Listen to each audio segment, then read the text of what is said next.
তো ব্রিটিশরাও তো একটা বাইরের ফোর্স এলো। স্বাধীনতা সংগ্রামটা কেন হলো তাহলে?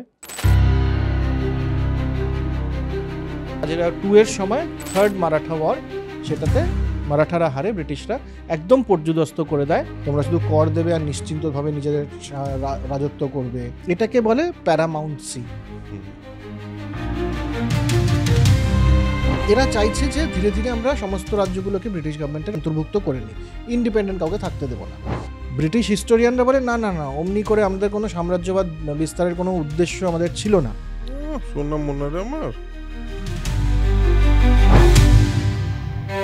সেই রেসিডেন্ট যদি দেখে এর কোনো উত্তরাধিকারী ডাইরেক্ট সন্তান নেই, সেই রাজপরিবারটাকে ব্রিটিশ গভর্নমেন্টের অন্তরে নিয়ে নেওয়া হবে। তিনি বললেন এটা অন্যায় হচ্ছে, এবং সেখান থেকে রানী লক্ষ্মীবাইয়ের ওই লড়াইটা ব্রিটিশ গভর্নমেন্ট ইস্ট ইন্ডিয়া কোম্পানির সমস্ত টেরিটরির মালিক। ভারতবর্ষের স্বাধীনতা সংগ্রামের ইতিহাসে মূল ফেস কিন্তু বালগঙ্গাধর তিলক বা সুভাষচন্দ্র বসু নন।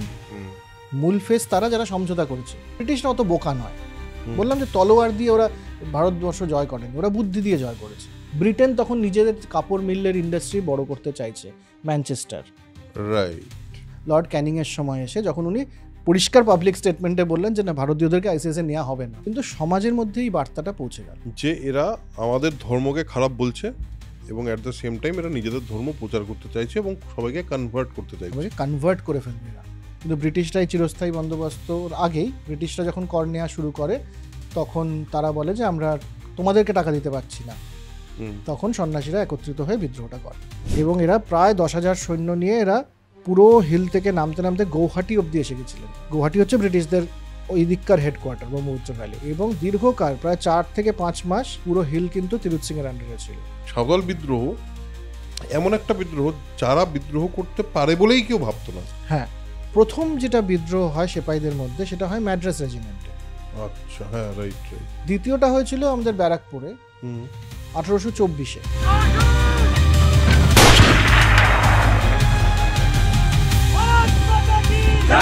প্রায় 500 মতন সেপাই বিদ্রোহ করে এবং সেটাকে নির্মমভাবে দমন করা হয়, মানে গুলি, একদম ডাইরেক্ট গুলি চালানো হয় প্যারেড গ্রাউন্ডে। কামান গুলি চালিয়ে এদেরকে মেরে ফেলা হয়। একজন ব্রাহ্মণই ছিলেন, তাকে ফাঁসিতে ঝুলিয়ে দেওয়া হয়।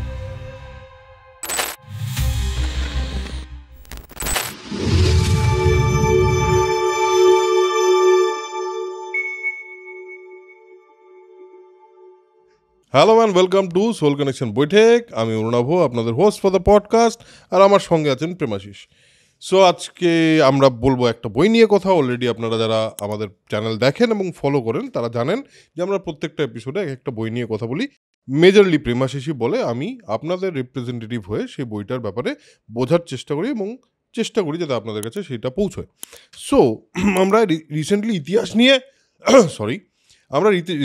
ইতিহাস নিয়ে অনেকগুলো এপিসোড করেছি। মুঘল পিরিয়ড নিয়ে করেছি, তার আগেও পার্টিশন, ডিথ্রোন, এই সমস্ত বই নিয়ে অনেকগুলো কাজ করা হয়েছে, অনেকগুলো বিষয় ধরা হয়েছে। তার আগে অ্যানার্কি, যেখানে 1857-তে ব্রিটিশরা আসার পর বা আসার আগের পার্টিকুলার ওই সময়টার একটা 1757, যেখানে পলাশির যুদ্ধ আর কি, ওই সময়টার কাছাকাছি একটা কি করে ব্রিটিশরা এলো সেই নিয়ে কথা বলা হয়েছে। কিন্তু তার মাঝখানে একটা সময় আছে যে সময়টা নিয়ে খুব বেশি কথা, বা প্রেমাশিসি একটু আগে আমাকে বলছিল যে এইটা নিয়ে খুব বেশি বই বা এই নিয়ে খুব বেশি কিছু জানা যায় না, বা কোথাও এটা চেপে দেওয়া হয়েছে বলেই মনে হয়। সেটা হলো 1818 থেকে 1857, মানে 1857 খুবই ইম্পর্টেন্ট বছর, আপনারা সবাই জানেন। 1857-তে প্রথমবার সিপাহী বিদ্রোহ বা মিউটিনি হয়, যেটা খুবই মানে একটা উল্লেখযোগ্য ঘটনা। কিন্তু তার আগে এই 1818 থেকে 1857 অবধি কী ঘটলো, এটা একটা খুব ইম্পর্টেন্ট পিরিয়ড। হ্যাঁ, আমার সবসময় মনে হয় যে আমরা যখনই ভারতের ইতিহাস পড়ি, দিল্লির সুলতানি পড়ি, মানে পড়ানো হয় দিল্লির সুলতানি, মুঘল সাম্রাজ্য, ব্রিটিশরা এলো, পলাশির যুদ্ধ, তারপরে সোজা 1857। কারেক্ট। মাঝখানে প্রায় 100টা বছর, তুই 1818 বললি, কিন্তু আমি বলছি মাঝখানে প্রায় 100, বা যদি আমরা ওই 1765-তে দিওয়ানি পেয়ে যাওয়ায় তারপরে কিছুটা পিরিয়ড ওটাকে সেটেল হওয়ার পরেও ধরি, তাহলেও 80-90 বছর আছে যেই সময়টাতে আপাতদৃষ্টিতে মনে হয় যে না কোনো বিদ্রোহ হয়েছে, না কোনো বিপ্লব হয়েছে। এমন হেনভাবে দেখানো যায় না 1857টা একটা বিগ ব্যাংয়ের মতন হঠাৎ করে হয়ে গেল। ঠিক, সেটা তো হওয়ার কোনো প্রশ্নই উঠছে না, সেটা তো হবার কথা নয়। তাহলে এই পিরিয়ডটাতে যে ব্রিটিশরা এসে বসলো, একটা বাইরের দেশের মানুষজন প্রথমে একটা কোম্পানি হয়ে এলো, তারপরে তাদের হাত ধরে ব্রিটিশ গভর্নমেন্ট এলো এবং ভারতবর্ষ শাসন করা আরম্ভ করলো। এই সময়টা কি হচ্ছিল ভারতবর্ষে, এই সময়টাকে ধরানো হয় না একেবারেই। কেন, সেটা আমরা কিন্তু আজকে বুঝতে পারবো যে তার কারণ আছে। হ্যাঁ, তার কারণ হচ্ছে ওই সময়কার ইতিহাস বললে পরে যাদেরকে পরবর্তীকালে হিরো বলা হয়েছে, তাদের থেকেও বড় যে হিরো ছিলেন সেটা একটু ধামাচাপা পড়ে যাওয়ার সম্ভাবনা রয়েছে। তো এই একটা জিনিস, এটা আমার সবসময় মনে হচ্ছে যে এই পিরিয়ডটাকে একটু বোঝার চেষ্টা করা যায়। দ্বিতীয়ত আমার একটা প্রশ্ন সবসময় মাথায় আসে যে ধর সুলতানির পিরিয়ড থেকেই আমরা বলছি যে এরা ভারতবর্ষের নয়, ভারতবর্ষের যেই ভূখণ্ডটাকে আমরা ধরি সেটা যদি আফগানিস্তান, অনেকে কমেন্টে লিখেছেন আফগানিস্তান অবধি ভারতবর্ষ ছিল, সেটা যদি আমরা আফগানিস্তান অবধিও ধরি, তাহলেও সুলতানি সময় থেকে যারা আক্রমণ করছেন ভারতবর্ষে আসছেন তারা ভারতবর্ষীয় নন, সেন্ট্রাল এশিয়া থেকে আসছে। মুঘলরা এলেন, এসে বসে গেলেন, কোথাও তুই স্বাধীনতা সংগ্রাম হলো না। তো ব্রিটিশরাও তো একটা বাইরের ফোর্স এলো, স্বাধীনতা সংগ্রামটা কেন হলো তাহলে? এই স্বাধীনতা শব্দটা এলো কোত্থেকে? কারণ এই রুলিং তো অনেকদিন ধরে চলছে, রাজারা চলছিল, হঠাৎ করে স্বাধীনতা সংগ্রামের প্রয়োজন পড়লো কিসের জন্য? কেন মানুষের মনে হলো যে এই গণ অভ্যুত্থানের মতো করে একটা স্বাধীনতা সংগ্রাম করতে হবে? এই একটা প্রশ্ন আছে, যার উত্তর আমার মনে হয়েছে দীর্ঘকাল যে এই সময়টার মধ্যে নিহিত রয়েছে।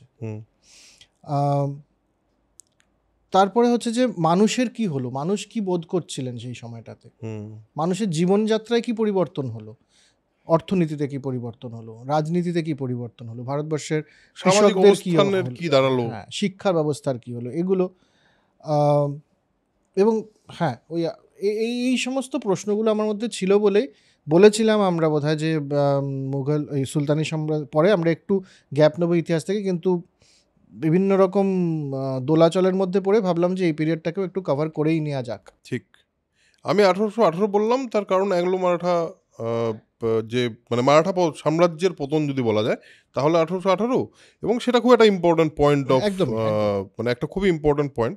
সেখান থেকে 1857 অব্দিও একটা নিজের মতো করে একটা নিশ্চয়ই কারও আছে, সেটা সম্পর্কে কিছুটা জানি, কিছুটা জানতে হবে, এখন বুঝতে হবে, আরও ডিটেলে বোঝার চেষ্টা করব। যেই বইটা আমাদের আজকে রেফারেন্স বুক, এই বইটা সম্পর্কে আমি চাইবো তুই একটু বল, আগে বইটা দেখাই আপনাদের। সেটা হলো, বইটার নাম হলো ব্রিটিশ প্যারামাউন্সি অ্যান্ড ইন্ডিয়ান রেনেসা বা ভারতের নবজাগরণ। তো এই বইটা ইটসেলফ দেখেই মনে হচ্ছে খুবই একটা কি বলবো, খুবই একটা প্রামাণ্য বই, কেন জানি না, এটার মধ্যে বোধহয় বইটার মধ্যে ওই ব্যাপারটা আছে। এবং এখানে অনেক, এটা ভারতীয় বিদ্যাভবন মুম্বাইয়ে দ্বারা তৈরি করা। তো এর ব্যাপারে তুই আমাকে বলছিলি, একটু চাইবো আমি তুই দর্শকদের সঙ্গে একটু শেয়ার কর যে এই বইটা কেন প্রামাণ্য হিসাবে খুবই মানে অ্যাডমিসেবল। হ্যাঁ, তো তার কারণ হচ্ছে যে ভারতবর্ষের স্বাধীনতার পর প্রথম যে পুরো ভারতবর্ষের ইতিহাসকে ডকুমেন্ট করার একটা প্রচেষ্টা করেছিলেন ভারতীয় বিদ্যাভবন থেকে, তখন এই বইটা হচ্ছে একটা সিরিজের পার্ট, সম্ভবত 15টা বই নিয়ে। পার্ট 1 এটা না, এটা হচ্ছে ব্রিটিশ প্যারামাউন্টসির পার্ট 1, এটা হচ্ছে নবম, এটা হচ্ছে 9th নবম খণ্ড আর কি, সেভাবে বলতে গেলে পরে একদম বেদিক এজ থেকে শুরু করে ভারতের স্বাধীনতা সংগ্রাম অবধি প্রায় 15 খণ্ডের বই এটা।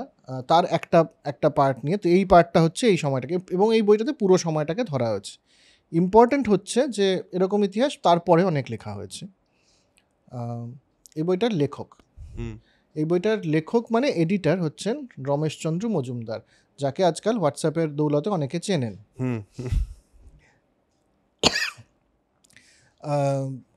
কেন? কারণ রমেশচন্দ্র মজুমদারের একটা পলিটিক্যাল অ্যাফিলিয়েশন ছিল হিন্দু মহাসভার সাথে, এবং উনি রাইটিস্ট হিস্টোরিয়ান বা দক্ষিণপন্থী ইতিহাসকার যাকে বলে, তার মধ্যে যদুনাথ সরকার এবং রমেশচন্দ্র মজুমদারের নাম সর্বাধিক মানে সবচেয়ে আগে আসে, সেই কারণে হোয়াটসঅ্যাপে উনিরা পপুলার। ঠিক, কিন্তু রমেশচন্দ্র মজুমদার ইতিহাস, সেই কারণেই অন্যদিকের যারা ইতিহাসকার তারা প্রচণ্ডভাবে এর বিরোধী। ঠিক, কারণ তাদের বক্তব্য হলো এটা পলিটিক্যাল অ্যাফিলিয়েশন আছে এর মধ্যে। ঠিক, এবার রমেশচন্দ্র মজুমদারের যদি যারা বইটা দেখতে পারবেন, তারা যদি দেখেন তার যে অ্যাকাডেমিক ক্রেডেনশিয়াল যাদের শোনা যাচ্ছে এই মুহূর্তে, তাদের সকলের থেকে বেশি অ্যাকাডেমিক ক্রেডেনশিয়াল, মানে ডিলিট, পিএইচডি, এই জাতীয় যেগুলো ফেলো অফ এশিয়াটিক সোসাইটি, হ্যাঁ, এবং ইতিহাসটাকে নিয়ে উনি কোথাও কিন্তু আমার যতদূর মনে হয়েছে হ্যাঁ কিছু কিছু জায়গায় রয়েছে। তার মানে এডিটার হলো আর.সি. মজুমদার, রমেশচন্দ্র মজুমদার। আর এবং এটাতে নিশ্চয়ই অনেকের নামই লেখা আছে। আমি চাইবো যে তুই একটুখানি বইটার কিভাবে তৈরি হয়েছে বইটা, বা পুরো কম্পাইলেশনটা কিভাবে তৈরি হচ্ছে সেটা একবার বল। হ্যাঁ, এটা মূলত রমেশচন্দ্র মজুমদারের ইতিহাস বা রমেশচন্দ্র মজুমদার বলেছেন বলে যা বলা হয় সেটা হচ্ছে এই সিরিজের বই, কারণ তার জীবনের সবচেয়ে বড় কাজ হচ্ছে এটাই তার একমাত্র বই নয়, বাংলার ইতিহাস নিয়েও তিনি লিখেছেন, কিন্তু সবচেয়ে বড় কাজ এটা। 26 বছর ধরে, জীবনের 26টা বছর ভদ্রলোক এই সিরিজটা পুরো বানিয়েছিলেন। পুরো ভারতবর্ষের ইতিহাসটা এখানে রয়েছে। কাজেই যারা মনে করেন যে রমেশচন্দ্র মজুমদার মানে হোয়াটসঅ্যাপ ইউনিভার্সিটি, তা নয়, কিন্তু একজন প্রচণ্ড স্কলারলি ইতিহাসবিদ হচ্ছেন রমেশচন্দ্র মজুমদার। এটাতে হ্যাঁ একে মজুমদার রয়েছেন, আর ডিকে ঘোষ, এরা সবাই কেউ অক্সফোর্ড এডুকেটেড, কেউ ডিফিল, কেউ ডিলিট ইত্যাদি আর কি। তো আমরা যেটা করব, যেই সময়গুলো অতটা বিতর্কিত নয় ভারতীয় ইতিহাসে, সেই সময়গুলোর জন্য আমরা ইতিহাস বইটাকে রেফার করতেই পারি। আর যেই সময়গুলো বিতর্কিত সেই সময়গুলোতে আমরা একটা অদ্ভুত কাজ করব এর পরের এটাতে নয়। যেমন ধর ভারতের স্বাধীনতা সংগ্রাম, আমরা রমেশচন্দ্র মজুমদারের ভার্সনটাও নেব, আর বিপিনচন্দ্রের ভার্সনও নেব। বিপিনচন্দ্রের যে ভার্সনটা মৃদুলা মুখার্জির লেখা, সেটা হচ্ছে একটা মার্কসিস্ট হিস্টোরিয়ানের লোক, এবং রমেশচন্দ্র মজুমদারকে সবাই বলবেন একজন লেফটে। তো আমরা দুটো মিলিয়ে একটা করার চেষ্টা করব আর কি। বা বেদিক পিরিয়ডে আমরা রমিলা থাপারকেও দেখবো, এনারকেও দেখবো, দুজন মিলিয়ে আমরা কথা বলার চেষ্টা করব। রাইট, সেটাতে একটা নিউট্রাল পার্সপেক্টিভ পাওয়ার সম্ভাবনা থাকে। নিউট্রাল না হলেও অন্তত দুটো পার্সপেক্টিভই মানুষের কাছে পৌঁছানো দরকার। কিন্তু এই পিরিয়ডটা নিয়ে আমার মনে হয় কারোর মধ্যেই খুব একটা বিতর্ক নেই যে এই পিরিয়ডে কি হচ্ছিল। ঠিক। তাহলে এটার শুরুটা কি 1818 থেকে করবো নাকি তার আগে থেকে করবো? না, তার আগে থেকে করলে পরে আমাকে মারাঠা হিস্ট্রিতে ঢুকতে হবে। রাইট। তো মারাঠা হিস্ট্রি নিয়ে ওনার আরেকটা মানে খণ্ড রয়েছে। তো মারাঠা হিস্ট্রি নিয়ে কথা বলতে হলে আমরা একেবারে শিবাজি থেকে শুরু করব, তখন পুরো থার্ড শিবাজি, তারপরে যে শম্ভুজি ইত্যাদি হয়ে হয়ে সম্ভাজি হয়ে তারপর মারাঠা সাম্রাজ্য। এবং মারাঠা সাম্রাজ্যের ব্যাপারে শুধু এটুকু বলে দিই যে মারাঠা সাম্রাজ্য কিন্তু একচ্ছত্র অধিনায়কত্ব ছিল না। শিবাজির যেটা সবচেয়ে বড়, শিবাজি চালু করেছিলেন বেসিক্যালি মারাঠা সাম্রাজ্য কনফেডারেসি বানিয়েছিলেন উনি, যে এই রাজপুতানার দিকটা হোলকাররা সামলাবে, বড়োডাটা হচ্ছে গায়কোয়াড়রা সামলাবে, আরেকটা দিক ওরা সিন্ধিয়ারা সামলাবে, একটা দিক হচ্ছে নাগপুর ইত্যাদির আরেকটা কনফারেন্স, এভাবে আলাদা আলাদা ইন্ডিপেন্ডেন্ট রুলার্স বানিয়ে উনি ম্যানেজ করতেন। আচ্ছা, সেই কারণে মারাঠা সাম্রাজ্যটা অনেক দিন যাবত এবং অনেক বড় হয়। রাইট, এবং সেটার একটা এফেক্ট আমরা এই হিস্ট্রিটাতেও পাবো। এই হিস্ট্রিটাতেও পাবো, এবং পার্টিশনেও যখন দেখেছি তখন এইগুলোই সমস্ত ইন্ডিপেন্ডেন্ট হয়ে গেছে। কারেক্ট। তো সেটা তারপরে তার মধ্যে কিছু বেশিরভাগ ওই পেশওয়াদের বাজিরাও 2 ইত্যাদি হয়ে বাজিরাও 2 এর সময় থার্ড মারাঠা ওয়ার, সেটাতে ব্রিটিশরা হারে, মারাঠারা হারে, ব্রিটিশরা একদম পর্যুদস্ত করে দেয় মারাঠাদেরকে। Third Anglo Maratha war. তো সে মারাঠাটা নিয়ে আমরা আলাদা হিস্ট্রি নিয়ে কথা বলতে পারি। তার মানে আমরা 1818 থেকে শুরু করব, যেখানে এই যুদ্ধটা শেষ এবং মারাঠা সাম্রাজ্যের পতন বলতে পারি আমরা। এবং এবার কি হলো, মানে আমরা 2-3টে টার্ম এখানে বারবার শুনতে পাই, সেটা হলো আমি জানি না এর সঙ্গে তার কি কানেকশন আছে। একটা হলো ডক্ট্রিন অফ ল্যাপস, এবং এই যে এতগুলো জায়গা আছে, এই জায়গাগুলোকে ইনক্লুড করা বা অন্তর্ভুক্তিকরণের যে একটা টাইম, অ্যানেক্সেশন, আমার মনে হয় সেটাই বোধহয় আমাদের শুরুর পার্ট হবে। তো এরা যেটা করতে আরম্ভ করলো তারপরে, সেটা হচ্ছে যে দুভাবে একটা রাজ্য নেওয়া যেতে পারে। একটা হচ্ছে ব্রিটিশ ইন্ডিয়ার পার্ট হয়ে যাক সেই দেশটা, আর কোনো রাজা টাজা কিচ্ছু থাকবে না। আরেকটা হচ্ছে যে ব্রিটিশ ইন্ডিয়ার পার্ট হবে তারা করদ রাজ্য হিসেবে, যেটা হচ্ছে পরে প্রিন্সলি স্টেট যেগুলোকে আমরা বলবো, যে তারা এমনি স্বাধীন, কিন্তু তাদের কিছু একটা কর বা তাদের একটা বিনিময়ে তাদেরকে কিছু দেয়া হবে, টাকা পয়সা, মানে তারা দেবে, ব্রিটিশ গভর্নমেন্টকে একটা কর দেবে, সেটা কখনো 1/4, কখনো 2/8, এরকম বিভিন্নভাবে তারা কর দেবে, তার বিনিময়ে তারা ওখানে শাসন করতে পারবে। সেই রাজ্যে রাজা থাকবে, কিন্তু ব্রিটিশদের একটা অ্যাপয়েন্টেড রেসিডেন্ট থাকবে। সেই রেসিডেন্টই মূলত রাজাকে পরামর্শ দেবে কিভাবে রাজ্য চালনা করতে হয়। এই দুটো মডেল, ঠিক আছে। এবার এই মারাঠাওয়ারের প্রথমে মারাঠাদের শেষটা করে নিই আমরা, যে মারাঠাদের তখন বাজিরাও টু হেরে গেলেন, তো তাকে একটা পেনশন দেওয়া হলো এবং তার রাজত্ব নেওয়া হলো। শুধুমাত্র তার সমস্ত রাজত্বের বেশিরভাগ পার্টটাই ব্রিটিশ গভর্নমেন্টের পার্ট হয়ে গেল। আর একটা ছোট শিবাজির এক বংশধরকে সাতারাকে দিয়ে দেওয়া হলো। বাকি হোলকারদের সমস্ত পার্টটা নিয়ে নেওয়া হলো। ভোসলেরা নাগপুরে ছিল, তো ভোসলেদের নাগপুরটা নিয়ে নেওয়া হলো, যারা মারাঠাওয়ারে পুরোপুরিভাবে হেরে গেলেন। গোয়ালিয়রের সিন্ধিয়াদের সাথে ট্রিটি হলো যে তোমরা সিন্ধে পিন্ডারি ছিল, পিন্ডারিদের নিয়ে সিনেমাও হয়েছে। তো পিন্ডারিরা বেসিক্যালি একটা সম্প্রদায়, তো পিন্ডারিদের এগেনস্টে ব্রিটিশরা যুদ্ধ করবে, তখন তোমরা আমাকে সাহায্য করবে, সিন্ধিয়াকে বলা হলো। তিনি যখন সাহায্য করলেন না, তখন তার জায়গাটাও নিয়ে নেওয়া হলো এবং বেশিরভাগ জায়গাটা আজমের নিয়ে নেওয়া হলো, টঙ্ক নিয়ে নেওয়া হলো ইত্যাদি। বরোদার গায়কোয়াড় যারা ছিলেন তারা কিন্তু অ্যাংলো মারাঠা ওয়ারে পার্টিসিপেট করেননি সেভাবে, সেই কারণে তাদের সাথে একটা সদ্ভাব ছিল ভালোভাবেই ব্রিটিশদের চিরকালই, তারা কখনো লড়াই করেননি। এবং হায়দ্রাবাদের নিজাম সাহায্য করেছিলেন যেহেতু ব্রিটিশদেরকে মারাঠাদের এগেনস্টে, কাজেই হায়দ্রাবাদের নিজামকে মারাঠাদের অনেকটা পার্ট দিয়ে দেওয়া হয়েছিল। আচ্ছা, ঠিক আছে। তো মানে মারাঠা সাম্রাজ্যটা কতটা বিস্তৃত বুঝতে পারছি, রাজপুতানা থেকে হায়দ্রাবাদ অবধি প্রায় ভারতবর্ষের পুরোটাই, অনেকটা বড় ব্যাপার। তো এই গেল মারাঠারা প্রায় শেষ। তার সাথে কি হলো যে রাজপুতানা, এবার রাজপুতানা স্টেটগুলো সমস্ত ছিল কি মারাঠাদের আন্ডারে, তো সেগুলো সমস্ত ফ্রি হয়ে গেল। এবার তখন এই উদয়পুর, যোধপুর, জয়পুর এই সমস্ত জায়গায় রাজা বসানো হলো। মানে ছিলই তারা হেরে গিয়ে, মারাঠাদের থেকে হেরে গিয়ে তারা ছিল, তো তাদেরকে আবার তাদের রাজত্ব ফিরিয়ে দেওয়া হল। তারা সব করদ রাজ্য, মানে তাদেরকে ব্রিটিশদেরকে কর দিতে হবে। শুধু কর দিতে হবে না, যেমন ধর আমি বলছি যে ব্রিটিশ গভর্নমেন্ট তাদেরকে প্রোটেক্ট করবে, তাদের ওখানে রেসিডেন্ট থাকবে, তার পরামর্শ নিয়ে তারা চলবে, এবং এরা সবসময় ব্রিটিশদের সাবঅর্ডিনেট থাকবে। আচ্ছা, ব্রিটিশদের সাবঅর্ডিনেট হিসেবেই এরা থাকবে। আর অন্য কোনো করদ রাজ্যের সাথে বা অন্য কোনো দেশের সাথে এরা কোনো রকম নেগোসিয়েশন বা ট্রিটি করতে পারবে না। না, এই যে আমরা বলেছিলাম পার্টিশনে যে ফরেন অ্যাফেয়ার্স বা এক্সটার্নাল অ্যাফেয়ার্স পুরোপুরি ব্রিটিশ গভর্নমেন্টের, এই শুরু হলো। বলে যে অন্য দেশের সাথে কিছু তোমরা নেগোসিয়েট করবে না, তোমরা তোমাদের যে এরিয়াটা আছে তার মধ্যে তুমি ল অ্যান্ড অর্ডার মেনটেন করো, ইন্টারনাল ট্যাক্স কালেক্ট করবে, আমাদেরকে একটা পার্ট দেবে, যদি বাইরের সাথে করতে হয় আমরা করব, আর তোমার সাথে যদি অন্য কোনো করদ রাজ্যের ঝামেলা হয় সেটা আরবিট্রেশন আমরা করব। বেশ, ঠিক আছে, মানে এক্সটার্নাল অ্যাফেয়ার্সটা সম্পূর্ণভাবে। এবং কিছু রাজ্যে, যেহেতু রাজপুতানার কথা হচ্ছে, কিছু রাজ্যে তারা বললেন যে তোমাদের যে ফোর্স আছে, ট্রুপস, সেই ট্রুপটা এবার এখন থেকে তোমরা ওদের পুরো মাইনে টাইনে দেবে, তোমরা ম্যানেজ করবে, তোমরা মেনটেন করবে, কিন্তু এরা ব্রিটিশ ফোর্সের পার্ট। মানে মিলিটারি, মানে যেখানে আমরা ডিথ্রোনডেও শুনেছিলাম মিলিটারি, ট্রান্সপোর্টেশন এবং এক্সটার্নাল অ্যাফেয়ার্স, এই তিনটে জিনিস সবসময় ব্রিটিশদের কাছে ছিল। কিন্তু রাজপুতানা স্টেটের কিছু জায়গায় ওদের যে রাজপুতের যে মানে ওই রাজার যে ফোর্স, সেটা ব্রিটিশ ফোর্সের একটা রেজিমেন্ট। আচ্ছা, সেখানে ব্রিটিশ অফিসাররা থাকছে, সেখানে সমস্ত হচ্ছে, সেটা ইন্ডিপেন্ডেন্টলি অন্য রাজ্যের সাথে যুদ্ধ করতে পারবে না, ব্রিটিশ ফোর্সের পার্ট হিসেবে থেকে যাবে। এই কারণে তুই দেখবি অনেক রাজপুতানার অনেক রাজা আছে যাদের পুরনো ছবি দেখলে দেখবি তাদের মিলিটারি পোশাকের ছবি, এবং সেটা ব্রিটিশ মিলিটারি পোশাক। তার কারণ হচ্ছে এগুলো সমস্ত হয়ে গেছিল ব্রিটিশ মিলিটারির পার্ট।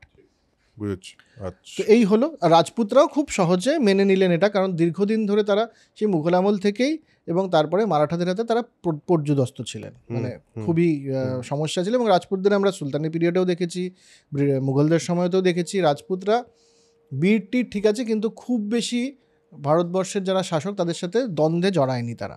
তারা বেশিরভাগ সময় ওই ট্রিটিতে চলে গেছে। তারা মৈত্রী স্থাপনই করেছে, এখানেও তাই হলো। তো এরা সমস্ত যোগ দিলেন। এটার এফেক্ট কি হলো এবং এটা কেন এত ইম্পর্টেন্ট? এটার এফেক্ট এটা হলো যে এবার এর সাথে সাথে আরেকটা জিনিস যেটা ইন্টারন্যাশনালি ঘটছিল, সেটা হচ্ছে নেপোলিয়নের সাথে যুদ্ধটা এরা জিতে গেল ব্রিটিশরা।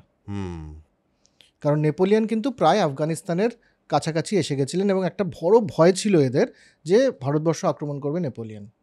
আচ্ছা, ওই রাস্তা দিয়ে, যেই কারণে রঞ্জিত সিং, শিখদের যিনি রাজা, যিনি যখন ইন্ডিপেন্ডেন্টলি থাকতে চাইলেন তখন তাকে বাফার স্টেট হিসেবে রেখে দেওয়া হয়েছিল, যে নেপোলিয়ন যদি আক্রমণ করে তাহলে পরে ও হচ্ছে ফার্স্ট লাইন অফ ডিফেন্স।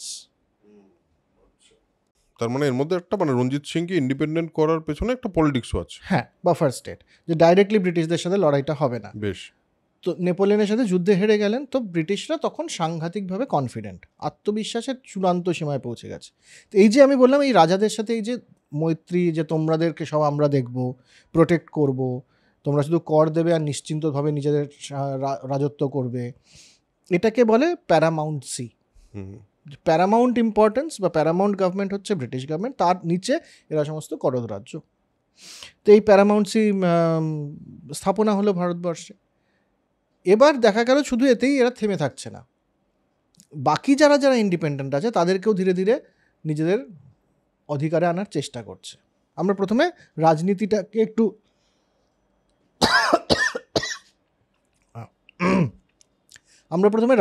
একটু বুঝে নিই, তারপরে আমরা সমাজে কি হচ্ছে, ইকোনমিতে কি হচ্ছে সেগুলোতেও যাব।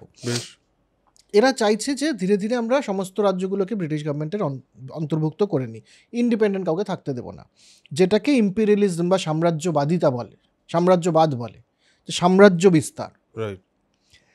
তো সাম্রাজ্যবাদ ব্যাপারটা ইস্ট ইন্ডিয়া কোম্পানির কখনোই পলিসি কিন্তু ছিল না, অন্তত রমেশচন্দ্র মজুমদারের তাই অভিমত। ওরা একটা কোম্পানি, ওদের কি দরকার, ব্যবসা যেন ভালো করে করতে পারে, রাজ্য নিয়ে তো ওদের কোনো লাভ নেই সেভাবে। ব্রিটিশ গভর্নমেন্টেরও নাকি এটা পলিসি ছিল না। যারা এখানে এলেন গভর্নর জেনারেল হিসেবে, এটা তাদের অ্যাসপিরেশন। 1800 সাল অবধি যারা গভর্নর জেনারেল হয়ে লর্ড হিসেবে এসছেন ভারতবর্ষে, তারা চাইতেন যে একটা দেশকে হারানো হলো, তো এবার ওকে করদ রাজ্য করে রেখে দিই, কর পাবো, ওখানে বিজনেস করতে পারবো, ওখান থেকে জিনিস পাবো, সব ঠিক আছে। হ্যাঁ, যেভাবে ভারতবর্ষও চলছিল, কারণ ভারতবর্ষ সে সময় কিন্তু বাহাদুর শাহ জাফরের নামে চালাচ্ছিল। রাইট, বাহাদুর শাহ জাফর তো তখনও আছেন। বাহাদুর শাহ জাফর আকবর 2 ছিলেন তখন, তারপরে বাহাদুর শাহ জাফর, এদের নামে চলছে কিন্তু ভারতবর্ষে। তখনও কিন্তু ব্রিটিশ কয়েন ভারতবর্ষে নেই, তখনও যে কয়েন ছাপানো হচ্ছে, যে মুদ্রা ছাপানো হচ্ছে, সেটা কিন্তু বাহাদুর শাহ আকবর 2 এর নামে, বাহাদুর শাহর নামে। ঠিক আছে, তো পুরনো অফিসাররা তাই পছন্দ করতেন। কিন্তু এই 1818 পরে যারা আসা আরম্ভ করলেন, তারা দেখলেন যে ভারতবর্ষ বিচ্ছিন্ন হয়ে রয়েছে, কোনো রাজার কাছে সেই সৈন্য নেই, সেই সামর্থ্য নেই যে তারা নিজেরা চালাবে। আমরা যদি আক্রমণ করি হেরে যাবে, আমাদের সাথে সন্ধি করবে, তাহলে আমরা আক্রমণ করে সাম্রাজ্য বিস্তার করব না কেন? ব্রিটিশ হিস্টোরিয়ানরা বলে না না না, অমনি করে আমাদের কোনো সাম্রাজ্যবাদ বিস্তারের কোনো উদ্দেশ্য আমাদের ছিল না। আমাদের উপরে আমাদের উপরে যদি অ্যাটাক করে কেউ, তাহলে কি আমরা কি করবো? আমাদের যুদ্ধ করতে হচ্ছে কারণ আমাদের উপরে অ্যাটাক হয়েছে।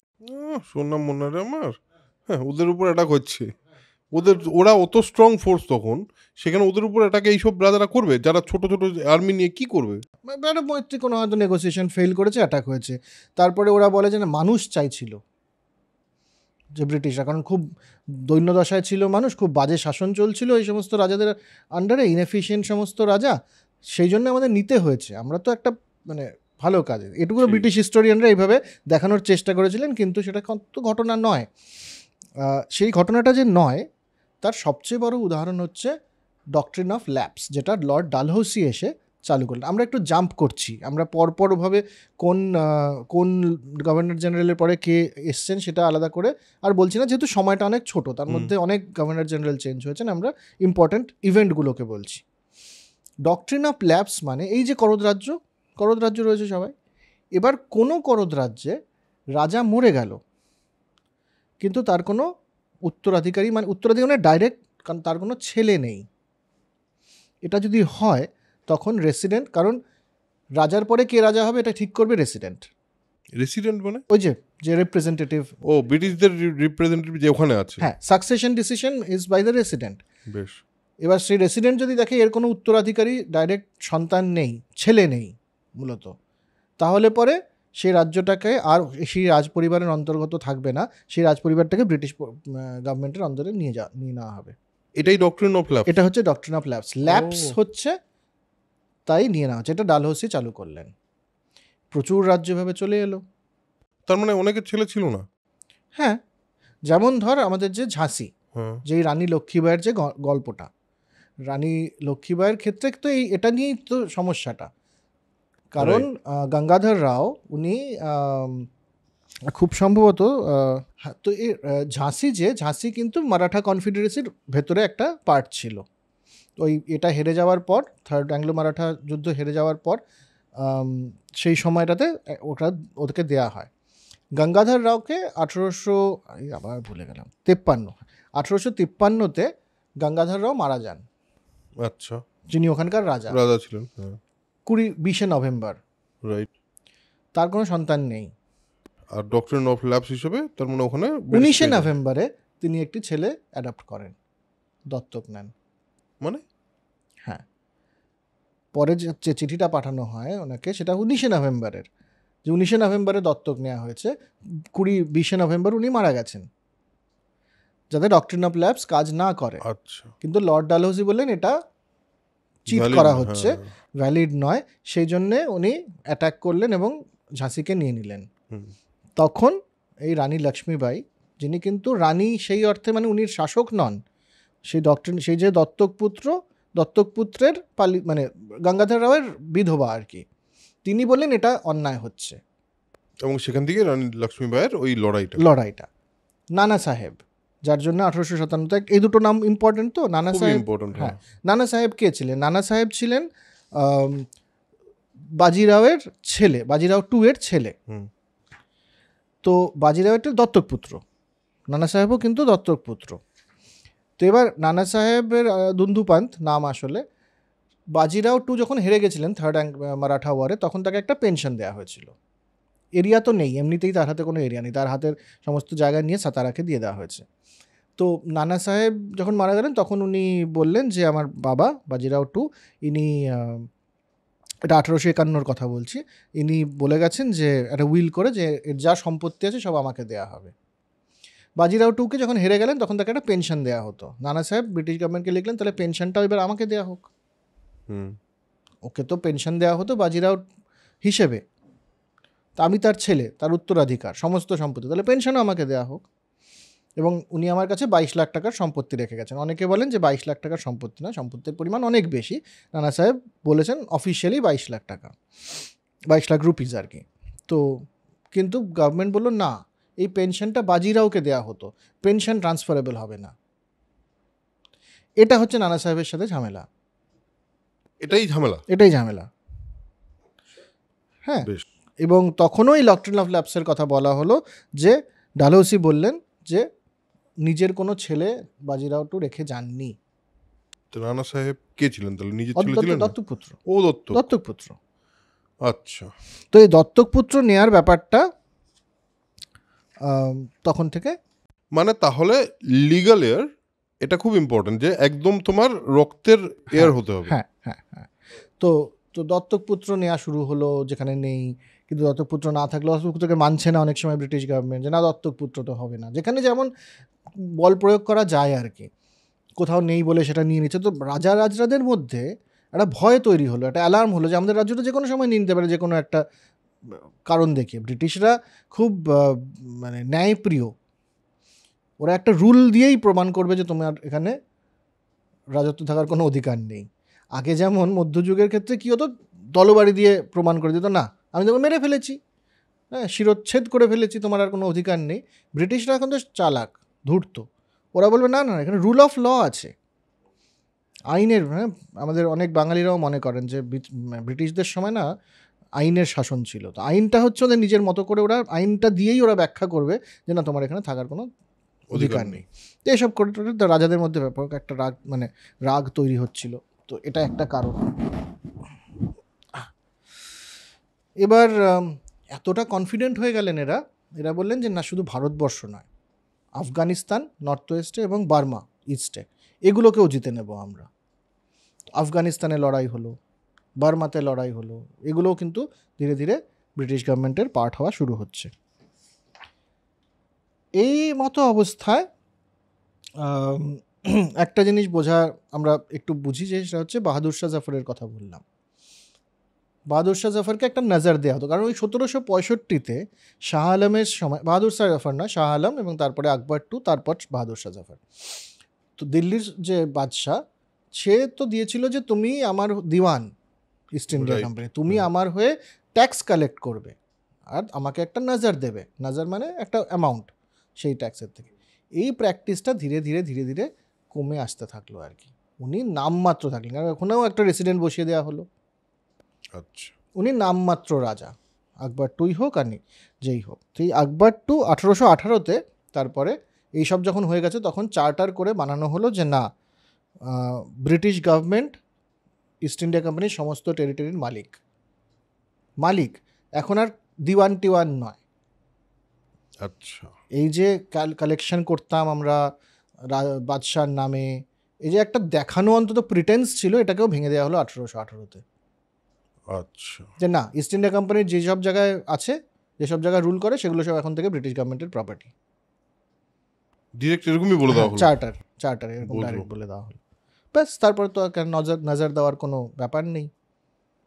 রাইট। তার মানে মুঘল সাম্রাজ্যের যে শেষ যদি বলতে হয় তাহলে শেষ রাজা হলো বাহাদুর শাহ জফর না, কিন্তু এই সময় আকবর টু যে ছিলেন, আকবর দ্য সেকেন্ড, দ্বিতীয় আকবরের সময় অ্যাকচুয়ালি নজর দেওয়া বন্ধ করে তার হাত থেকে ব্রিটিশরা সম্পূর্ণটা নিয়ে নিল। আচ্ছা, কারণ এটাতে এবার ওনাকে একটা পেনশন দেওয়া হতো, বলে ওনাকেও পেনশন দেওয়া হবে।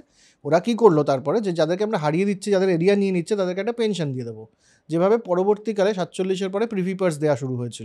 ঠিক একদম। তো এদেরকে একটা প্রিভি পার্স পেনশন দেওয়া হতো। তো আচ্ছা, এই প্রিভি পার্সের ব্যাপারে, প্রিভি পার্স ব্যাপারটা যদি কেউ না বুঝে থাকেন, বা এই যে করদ রাজ্য নিয়ে যে কথা হচ্ছে আমাদের, এই বিষয়ের একটা খুবই ডিটেলড পার্টিশনের সময়কার কিভাবে এই রাজ্যগুলো ভারতের অন্তর্ভুক্ত হলো তার একটা ডিটেলড ভিডিও আছে। তার লিঙ্ক এই ওপরের ডান দিকে কিংবা নিচে ডেসক্রিপশনে কোথাও একটা পেয়ে যাবেন, সেটা গিয়ে অবশ্যই দেখবেন। হ্যাঁ, প্রিভি পার্সের মতো দেওয়া হলো। হ্যাঁ, তো মানে ওই ভারতবর্ষের সমস্ত রাজারা দুবার হারিয়েছে নিজেদের সমস্ত পাওয়ার। একটা হচ্ছে এই সময় যারা ব্রিটিশরা নিজেরা সমস্ত পাওয়ারটা নিয়ে নিয়েছে, ওদেরকে পেনশনার বানিয়ে দিয়েছে। তারপরে 47-এ যে সমস্তটা 47-এর একটু পরে সমস্তটা নিয়ে ওদেরকে পেনশনার বানিয়ে দেওয়া হয়েছে। তো এই পেনশনার হয়ে গেলেন আকবর টু। তো উনি তখন রামমোহন রায়কে পাঠালেন ব্রিটেনে, যে জর্জ ফোর্ডের সাথে রাজা যে আছে তাকে গিয়ে বলো আমার পেনশন একটু বাড়াতে। রামমোহন রায়কে পাঠালেন বিদেশে? হ্যাঁ, আচ্ছা, রামমোহন রায়কে পাঠালেন বিদেশে। রামমোহন রায় রাজা কেন? রাজা রামমোহন রায়, এই রাজা উপাধিটা তাকে আকবর দ্য সেকেন্ড দিয়েছিলেন, যে তুমি রাজা, তোমাকে বললাম তুমি রাজা হয়ে আমার হয়ে তুমি রিপ্রেজেন্ট করো জর্জ ফোর্ডকে, যে আমার পেনশনটা অন্তত বাড়াও। 12 লাখ টাকা দেওয়া হতো ওনাকে। মুঘল রাজা কি দেখেছে তারা, যাদের কাছে কোহিনূর ছিল, যাদের কাছে সিংহাসন ছিল, যাদের কাছে সব ছিল প্রায়, এমন একটা ঐশ্বর্য দেখেছেন তারা। সে তাকে দেওয়া হচ্ছে 12 লাখ টাকা। সে বলে একটু বাড়াও, 3 লাখ টাকা বাড়াও। রাজা রামমোহন রায় গিয়ে খুব ওখানে গিয়ে কিন্তু মানে রাজা কিং জর্জের সাথে দেখা হয়েছিল কিনা জানি না, কিন্তু অনেক বলে টোলে লর্ড বেন্টিং ছিলেন, উনি একদম মানছেন না, এইসব হবে না। তো কিন্তু উনি মানালেন যে হ্যাঁ 3 লাখ টাকা দেওয়া হবে। বাড়লো মানে এবার শর্ত ওখান থেকে এলো। তো গভর্নর জেনারেল বলে হ্যাঁ আমরা দেবো 3 লাখ টাকা, যখন ওপর থেকে অর্ডার এসছে আমরা 3 লাখ টাকা দেবো, কিন্তু শর্ত আছে 12 থেকে 15টা যে হবে এটা আমরা আকবর দ্য সেকেন্ডকে দেবো না। এই 3 লাখ টাকাটা ওর যারা বাকি ফ্যামিলি মেম্বার আছে তাদের মধ্যে ভাগ করে দিয়ে দেবো। আচ্ছা, আকবর টু মানলেন না, আর এটা বাড়লোও না। ঠিক আছে, এবার 1837-এ বাহাদুর শাহ বাদশাহ সেই অর্থে মাসনাদে বসলেন, কারণ একটা তো চলছে যে মাসনাদ আছে একটা আর কি। হ্যাঁ, আর ব্রিটিশ যারা আগের অফিসাররা ছিল তাদের মধ্যে একটা ছিল এই মানে অন্তত একটা ভদ্রতার খাতিরে একটা দেখা করতে গেলে পরে একটা নজর দিয়ে আসলাম, এটা চলছিল দীর্ঘকাল ধরে। তো এলেন বারোদ ছিলেন তখন গভর্নর জেনারেল। উনি তখন বাহাদুর শাহ যখন হচ্ছে তখন গিয়ে দেখলেন যে আরে আমার অফিসাররা আমার সেক্রেটারিরা তো নজর দিয়ে চলেছে, এটা তো আইনি নয়, তো আজ থেকে যেন কেউ না দেয়। তখন দুজন মিলিটারি অফিসার তারা গেলেন ওনার কাছে। সে অদ্ভুত দৃশ্য, তুই ভাব আবার, যে ওনারা বলছেন যে আমরা গেলাম, এবং তখন বলা হয়েছিল যে কোনো সালাম টালাম হবে না, পলিসি এটা। কিন্তু এই দুজন গেলেন, ওনার পায়ে জুতো খুলে ঢুকতে হবে। বাদশাহ ওনারা বললেন না, জুতো খুলে আমরা ঢুকবো না, মোজা পরে ঢুকবো। তো ওনারা মোজা পরে ঢুকলেন, সালাম করলেন। বাহাদুর শাহ তখন বয়স হয়ে আছে, কোনো ক্ষমতা নেই, আলো মানে আধারের মধ্যে বসে আছেন। বলে তা আমাদের নিজেদের এর থেকেই আমরা 2 ব্যাগ স্বর্ণমোহর ওনাকে দিলাম। সেটা হচ্ছে 1837 সালে, সেটা হচ্ছে ব্রিটিশ গভর্নমেন্টের, ব্রিটিশদের দেয়া ভারতের বাদশাকে শেষ নজর। আচ্ছা, এটা সেটা গভর্নমেন্ট থেকে দেয়নি, সেটা ওই দুজন অফিসার দিয়েছিলেন গিয়ে পার্সোনালি তাদের নিজেদের এমপ্যাথি মানে একটা দীর্ঘকাল ধরে চলে আসছে। ওরাও বুঝতে পারছিল যে এটা কিভাবে হয়ে গেল। তো মনে হয় না যে আরে এদের তো দিওয়ান হয়েছিল ট্যাক্স কালেক্টর হওয়ার জন্য, তারপরে হঠাৎ করে 50 বছরের মধ্যে এরা রাজা আর আমরা কেউ নই, এটা কি করে যে হয়ে গেল, এটা ব্রিটিশরাও অনেক অফিসাররা বুঝতে পারতেন না। আর এই 1810 বা 1818 আগে অবধি কিন্তু যারা ব্রিটিশ অফিসাররাও এসছিলেন, তারাও কিন্তু ভারতের জনমানুষের সাথে খুব ভালোভাবে মিশেছিলেন। রাজাদের সাথে তাদের একটা খুব সুসম্পর্ক ছিল। জাস্ট অ্যানাদার পাওয়ার ইস্ট ইন্ডিয়া কোম্পানির লোকজনের। ভারতবর্ষে বিয়ে শাদী হচ্ছে, অ্যাংলো ইন্ডিয়ান কমিউনিটি তৈরি হচ্ছে, যেটা পরে কর্নওয়ালিস এসে বন্ধ করে দিলেন। সেটা নিয়েও আমরা কথা বলেছি। আর বিয়ে করা যাবে না, ভারতীয়দের সাথে একদম কোনো সম্পর্ক তোমাদের থাকবে না। এটা এই সময় থেকে শুরু হলো। তাহলে ব্রিটিশ সাম্রাজ্যবাদ বিষয়টা শুরুই হলো এই ডক্ট্রিন অফ ল্যাপসের শুরু দিয়ে, মানে ওটা দিয়েই শুরু হলো বিষয়টা, যে সমস্ত রাজ্য আস্তে আস্তে আমাদের মধ্যে চলে আসুক এবং আমরা রুল করা শুরু করি। বাহাদুর শাহ জাফরকে শেষ নজর দেওয়া অবধি বা নজরানা দেওয়া অবধি, এই অবধি ব্যাপারটা পৌঁছলো যে যেখানে মোটামুটি আর কেউ রুলার নেই, আমরাই রুলার। হ্যাঁ, বাকি সব করদ রাজ্য। এবারে করদ রাজ্যগুলোতে একটা খুব ইম্পর্টেন্ট ব্যাপার আছে। করদ রাজ্যগুলোতে তো একটা করে রাজা আছে। ব্রিটিশরা খুব ভেবে চিনতে সেই সব রাজাদেরকেই সিলেক্ট করতেন, মানে সাকসেশন তো ওদের রেসিডেন্টের হাতে, যারা কোনো কাজের নয়, ইনএফিশিয়েন্ট, হ্যাঁ, একটু হয়তো আইয়াস টাইপের আর কি, আমোদ প্রমোদে বেশি মন, শিকারে মন, কিন্তু সেভাবে শাসন করা ভালো জিনিয়াস ট্যালেন্টেড লোকজন, এদেরকে রাজা হিসেবে তারা মানে ধর দুজন সাকসেশনের জন্য দুজন ক্যান্ডিডেট দেখতো যে কে উইক বেশি, তাকে রাজা করে দাও। কারণ যে স্ট্রং, যে জিনিয়াস, সে তো নিজের বুদ্ধি দিয়ে পরে লিডারশিপ দেখাবে।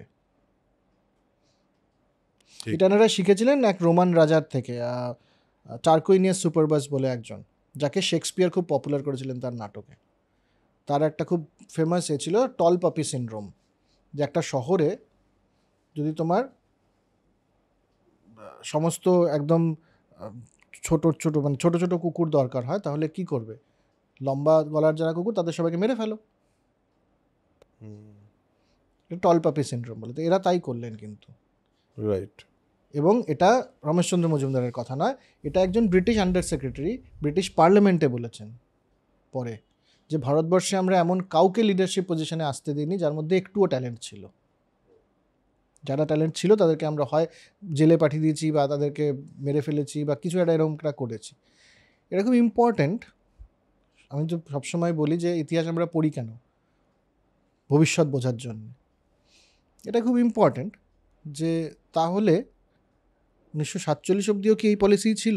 যেই প্রশ্নটা মানে এমনিতেই আসে সেটা হলো যে যদি লিডারদের উঠতে না দেওয়ার পলিসি থাকে ব্রিটিশদের, তাহলে দেখা যায় মানে যদি স্বাধীনতা সংগ্রামের পরবর্তী ইতিহাস দেখি, যেখানে লিডারদের উত্থান হয়, বাল গঙ্গাধর তিলক যদি আমরা বলি যে প্রথম সেই অর্থে লিডার, স্ট্রং লিডার প্রথম সেই অর্থে, টিল মানে মহাত্মা গান্ধী, জওয়াহরলাল নেহরু, আরও প্রচুর, সুভাষচন্দ্র বসু অবশ্যই, এরকম প্রচুর লিডার্স আস্তে আস্তে উঠে এসছে।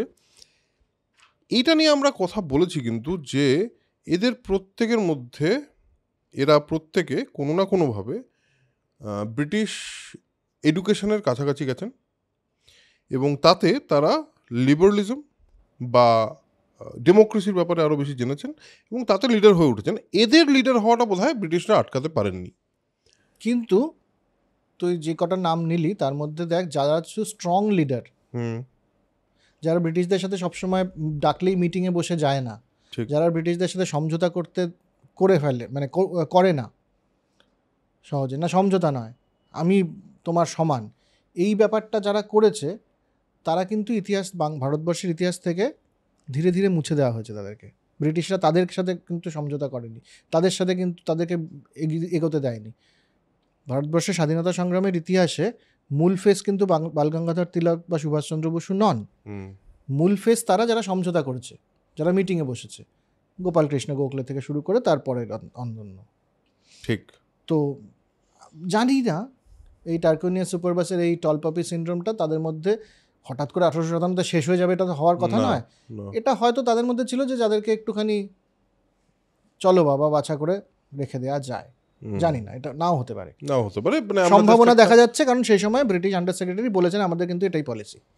রাইট, হ্যাঁ, ঠিক। বেশ, তো এই সময় তাহলে এবার আমরা একটা জায়গায় এসে দাঁড়ালাম যে হ্যাঁ, যেটা বললি যে সমস্ত রাজ্যগুলোকে, করদ রাজ্যগুলোকে একদম নিরীহ করে রাখা হলো, বাকি রাজ্য তো সমস্ত ব্রিটিশদের হাতে। জনগণের কি অবস্থা?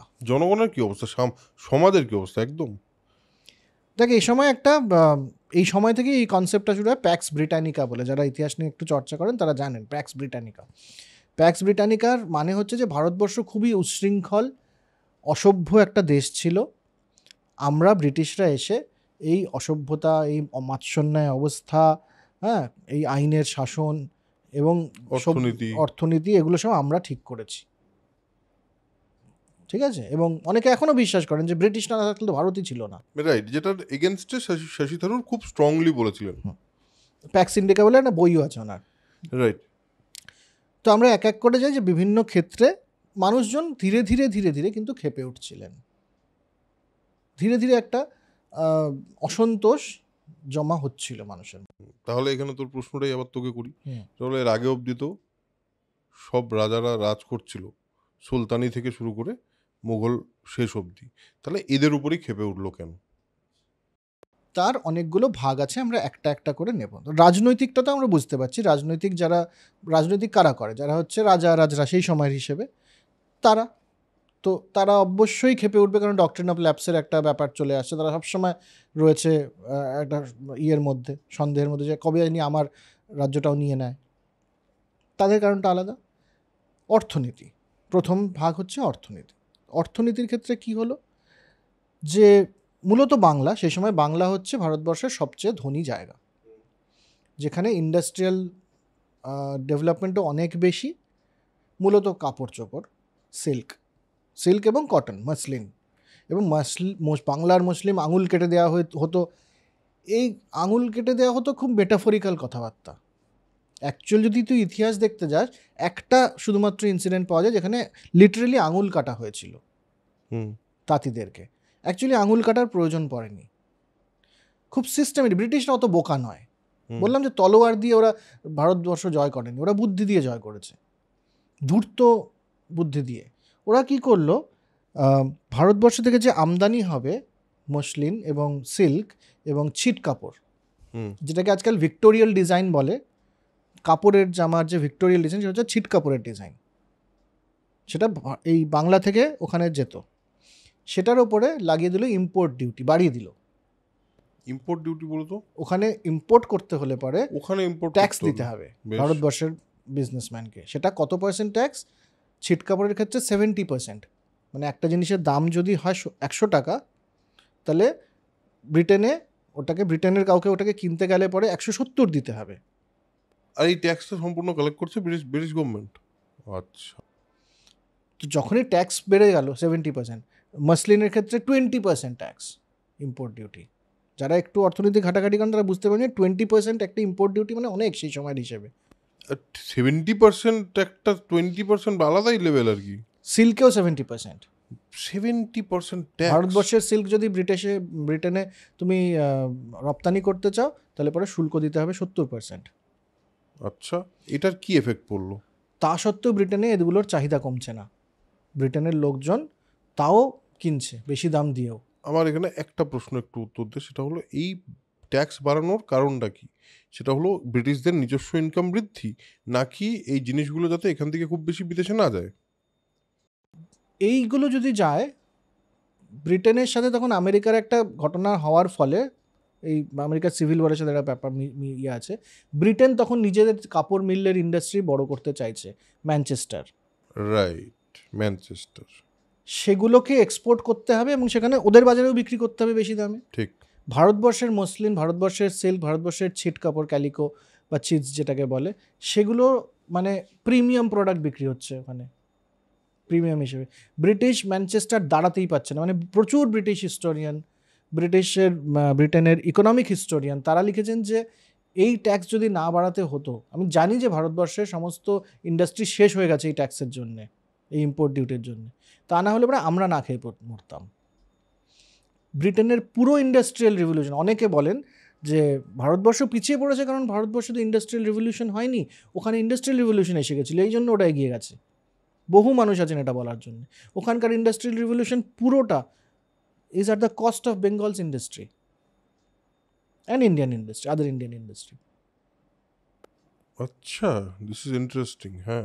হ্যাঁ, তোর মানে বলছি তোকে যে ঢাকা থেকে 1787-তে 3 মিলিয়ন টাকার শুধুমাত্র মসলিন এক্সপোর্ট হতো, 30 লাখ রুপিস। সেই সময় 30 লাখ, যেই সময় নানা সাহেবের সম্পূর্ণ সম্পত্তি হচ্ছে 22 লাখ।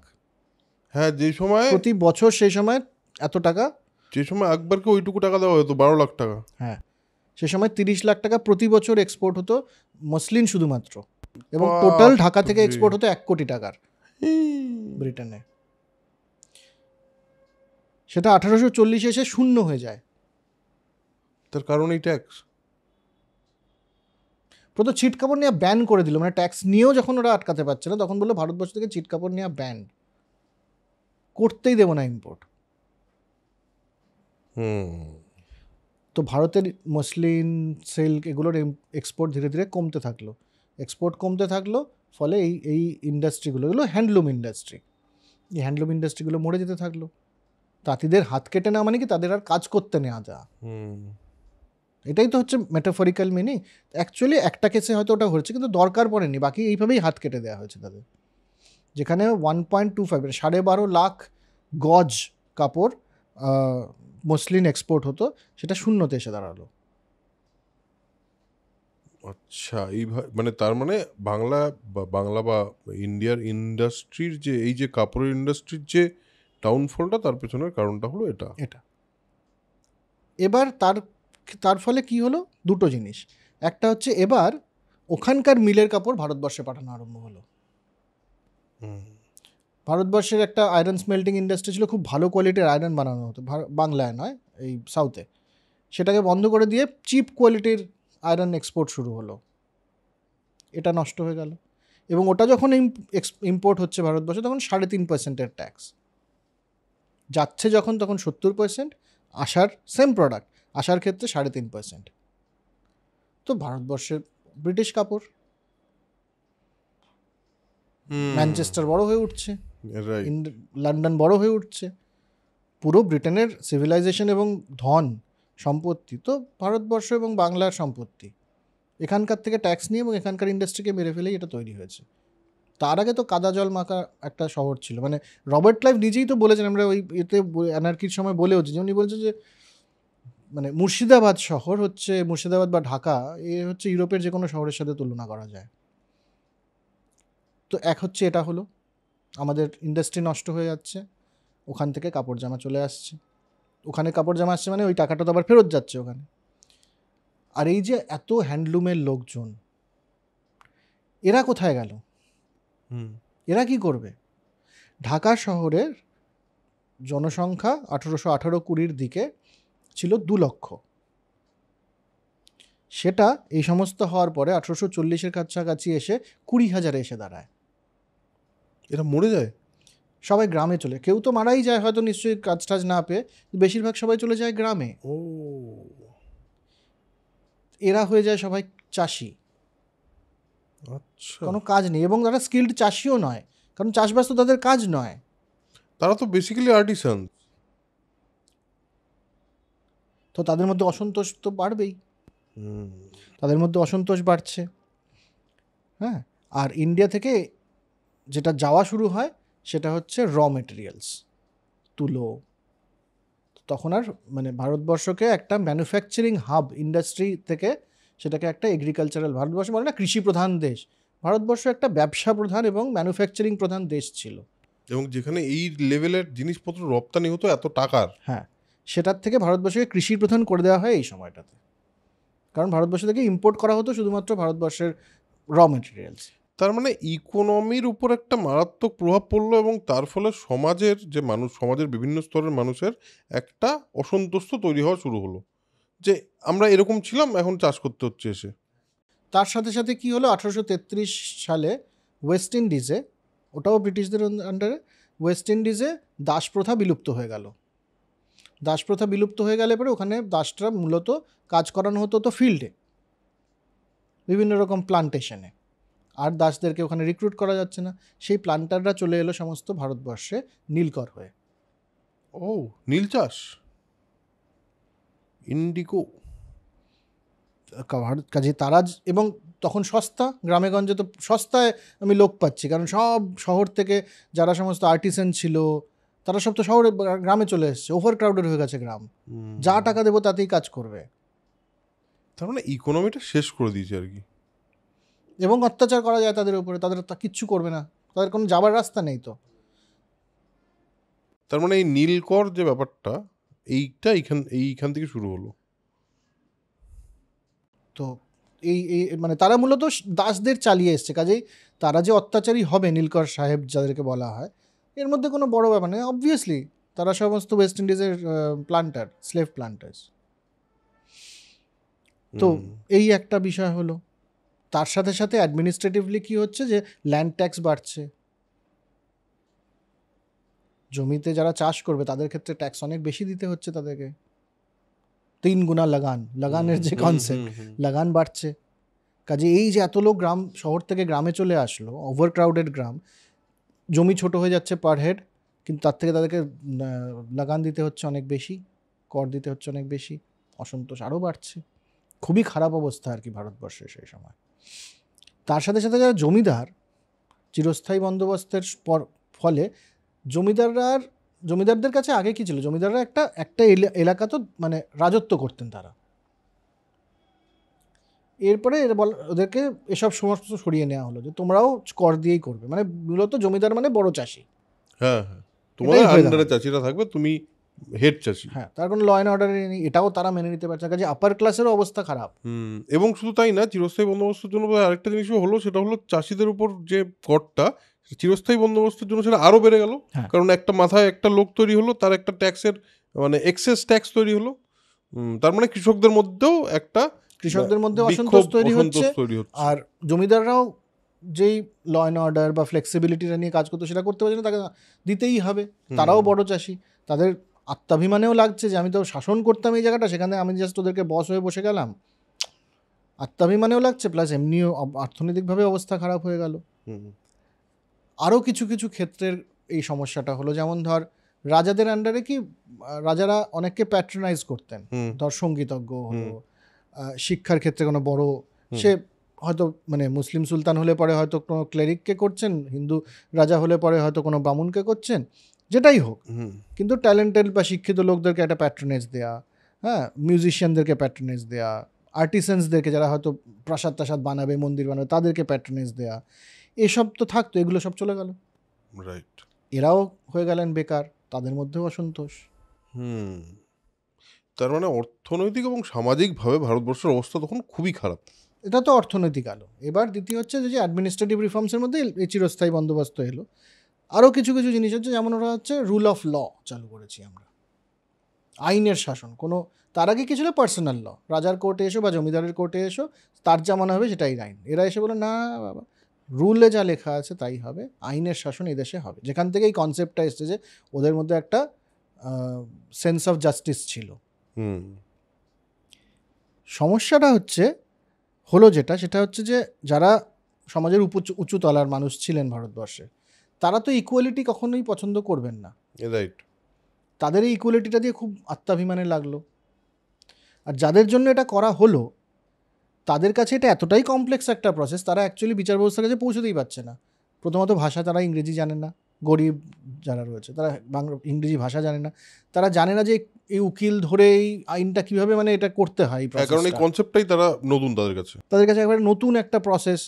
কাজে তারাও গিয়ে পৌঁছতে পারছেন। এবং আগে কী ছিল, জমিদার তো আমার অ্যাক্সেসেবল, আমার গ্রামের লোক, ব্রিটিশরা তো অ্যাক্সেসেবল নয়। তো তারাও অ্যাকচুয়ালি বিচারটা পাচ্ছেন না। কাজে sense of justice denied is delayed is justice denied. তো এদের ক্ষেত্রে জাস্টিস ডিনাইড ইন্ডিয়ার ক্ষেত্রে। যেমন একটা তামাশা বানিয়ে রেখেছি যাতে সমাজের উচ্চতলার লোক খুব খুশি নয়, সমাজের নিচুতলার লোক বিচার পাচ্ছে না, এরকম একটা অবস্থা। তো হ্যাঁ, তারপরে হচ্ছে কোনো ফ্লেক্সিবিলিটি নেই, যা রুলে লেখা আছে তাই হবে। এবার কোনো বছর দুর্ভিক্ষ হলো, তাতে যে আচ্ছা এই বছর দিও না তুমি ট্যাক্স, এসবের কোনো প্রভিশন নেই, কারণ রুলটা খুব স্ট্রিক্ট, যা লেখা আছে তাই যাই আছে তাই আছে। ওরা এবার ব্রিটিশরা বলতে না আমরা তো রুলের বাইরে কিছু করিনি। হ্যাঁ করোনি। দেখ, এটা কিন্তু ভারতবর্ষের যে একটা এখনও ভারতীয়দের মধ্যে একটা জুগার ব্যাপার আছে। We are very flexible, adaptive, যেটা ভারতবর্ষের সঙ্গীতেও দেখা যায়, খুব অ্যাডাপ্টিভ একটা ইম্প্রোভাইজেশনের মধ্যে দিয়ে চলে। হ্যাঁ, খুব প্রসেস ওরিয়েন্টেড না। যারা বাইরের দেশের লোক ভারতবর্ষে কাজ করতে আসে তাদের সমস্যাটা হচ্ছে ভারতবর্ষ খুব প্রসেস ওরিয়েন্টেড নয়। ভারতবর্ষের লোকজন তারা সবসময় অ্যাডাপ্ট করে, চেঞ্জ করে। একটা কাজই তোকে দুবার করতে বললে তুই দুভাবে করবি।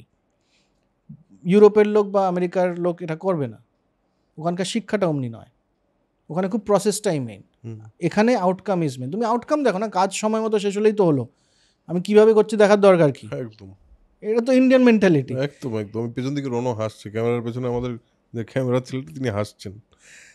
তো এই ইন্ডিয়ান মেন্টালিটির সাথে তো ম্যাচ করছে না, করছে না। এরা চাইছে প্রসেস, আর এরা ফ্লেক্সিবল নয়। বেশ, এই অবধি তো এলাম। এবার তো আরেকটা খুব ইম্পর্টেন্ট জিনিস আছে আমার মনে হয়, তুই যত দূর আছিস সেখানে, তার মানে এখন আরেকটা খুব ইম্পর্টেন্ট জিনিস আছে, সেটা হলো 1852 কি 53-তে রেলওয়ে চালু হয় এবং টেলিগ্রাফ, এবং এই যে পুরো ব্যাপারটার মধ্যে আরেকটু কি বলবো, যেটাকে পাকার বলে হিন্দিতে, আরেকটু জাকিয়ে বসা, এটা কতটা ইম্প্যাক্ট করেছিল এবং সেই ইম্প্যাক্টটা কিভাবে হয়েছিল? না, আমরা আরেকটু সমাজের আরো কিছু কিছু বদল না বুঝলে এটা বুঝবো না। আচ্ছা, যেমন শিক্ষাটা একটা ইম্পর্টেন্ট। রাইট, শিক্ষাও একটা ইম্পর্টেন্ট পয়েন্ট। একটা হচ্ছে যে আমাদের কিন্তু অনেক মানুষ ভারতবর্ষের, অন্তত যারা অ্যাফোর্ড করতে পারতেন, তারা ব্রিটিশ শিক্ষা বা ইংরেজি শিক্ষায় শিক্ষিত হতে থাকলেন এবং তারা লন্ডনে গিয়ে পড়াশোনা করছেন। ওখানে তো একটা ইকুয়ালিটি দেখছে, ওখানে লোকজনের সাথে একসাথে বসে টেবিলে খাওয়া দাওয়া করছে। ভারতবর্ষে এসে দেখছে তাদের আর জায়গা নেই কোথাও, তাদের না রাজনৈতিক জায়গা আছে, তাদেরকে হাই অফিসেই বসতে দেওয়া হচ্ছে না। মানে দীর্ঘকাল অবধি ভারতবর্ষে আইসিএস তো ভারতীয়রা হতে পারতো না। রামমোহন রায়ের ছেলে রাজারাম রায়, দত্তক পুত্র রাজারাম রায়, সে ব্রিটেনে পড়াশোনা করেছে, ব্রিস্টলে ছিল বাবা মারা যাওয়ার সময়। সে ক্লার্ক হিসেবে জয়েন করে এবং সে খুব ভালো, ট্যালেন্টেড। তো তাকে তার বস বলে একে প্রমোট করে রাইটার বানানো হবে। রাইটার মানে সে সময়কার আইসিএস, তখনও আইসিএসটা শুরু হয়নি। সেই সময় রাইটার হওয়া মানে, যেটা থেকে রাইটার্স বিল্ডিং, আমি বলতে যাচ্ছিলাম সেখান থেকে আমাদের রাইটার্স বিল্ডিং আছে, রাইটার্স বিল্ডিং মানে রাইটার মানে সে সময়কার আইস। তো একে বলে যে এবারকে রাইটার বানিয়ে দাও। মানে বিরাট অসুবিধা হয়ে গেল ব্রিটিশদের। না, ভারতীয় একজনকে রাইটার কি করে বানাতে পারবে, মানে ট্যালেন্টেড হওয়া সত্ত্বেও? এবং ওরা তো রেসিস্ট নয়, না, ওরা তো, ওদের তো সেন্স অফ জাস্টিস খুব ভালো। ওরা বললো কি না, ভারতীয় একজনকে তুমি যদি রাইটার বানিয়ে দাও, কলকাতার যে বাকি বাঙালিরা রয়েছে তারা খুব জেলাস হয়ে যাবে, তখন তাদের সাথে আমাদের কাজ করতে অসুবিধা হবে। ও আচ্ছা, এইটা হচ্ছে কারণ যে কেন রাজারাম রায়কে রাইটার হতে দেওয়া হলো না। দুর্দান্ত। এই যে ওদের একটা প্রিটেন্স, এটা এই বেলুনে ফুটো হলো লর্ড ক্যানিংয়ের সময় এসে, যখন উনি পরিষ্কার পাবলিক স্টেটমেন্টে বললেন যে না, ভারতীয়দেরকে আইসিএসে নেওয়া হবে না।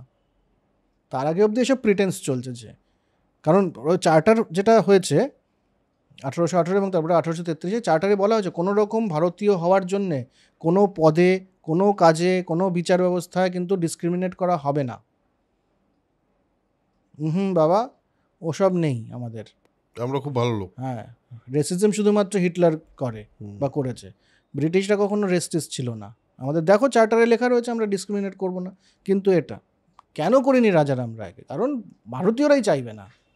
বুঝেছি, ওদের সমস্তটার মধ্যে একটা জাস্টিফিকেশন দেওয়া থাকতো। হ্যাঁ, তো এটা, এই যে এরা রাজনীতিতে বা কোনো সমাজে আসতে পারছে না, শিক্ষিত হচ্ছে কিন্তু জায়গা পাচ্ছে না, তাদের মধ্যেও, এই যে শিক্ষিত সমাজের মধ্যেও প্রথমত তারা ব্রিটিশ ইংলিশ এডুকেশনকে পছন্দ করতেন, কিন্তু তারপরে তারা বুঝলেন যে এটা পুরোটা তো একটা ভাঁওতাবাজি চলছে, আমাদেরকে তো সমান অধিকার দেওয়া হচ্ছে না। সেখান থেকে কিন্তু ভারতবর্ষের স্বাধীনতা সংগ্রামের শুরুটা নেতৃত্বের শুরুটা। সেই জন্য তারা রাজনৈতিক একটা জায়গা খুঁজলেন যে না, আমাদেরকে অধিকার দিতে হবে। রাইট, মানে এটা হলো একটা কোর রিজন যদি বলা যায়, তাহলে এটা একটা কোর রিজনের মধ্যে ইম্পর্টেন্ট একটা। এই জন্য তুই দেখ যে ভারতবর্ষের যে স্বাধীনতা সংগ্রামের নেতারা, লিডাররা, তারা কিন্তু কেউ ভারতবর্ষে পড়াশোনা করে জমি থেকে উঠে আসার লিডার নয়। তারা সবাই ভারতবর্ষের সব উঁচু সমাজের উঁচুতলার মানুষ, যারা ব্রিটেনে পড়াশোনা করতে গেছে। ওখানে গিয়ে তাদের মনে হচ্ছে যে আমরা সবাই সমান। ভারতবর্ষে ফিরে এসে দেখেছে না, আমরা সবাই সমান নয়, আমাদেরকে সেই রাজনৈতিক ক্ষমতাটা বা সেই অফিসিয়াল জায়গাটা দেয়া হচ্ছে না, কাজেই আমরা নিজেদের একটা গ্রুপ। যেটা আমি তখন বলছিলাম যে যত বেশিরভাগ লিডাররাই তারা ব্রিটিশ শিক্ষিত লিডার, এবং তারা ডেমোক্রেসি সম্পর্কে অনেক বেশি ওয়াকিবহাল, তারা লিবারালিজম সম্পর্কে অনেক বেশি ওয়াকিবহাল। রাইট। তো এটা গেল আমাদের অ্যাডমিনিস্ট্রেটিভ, পলিটিক্যাল এবং ইকোনমিক এবং শিক্ষা ব্যবস্থা। শিক্ষা ব্যবস্থাটা এখানেই শেষ হয়নি।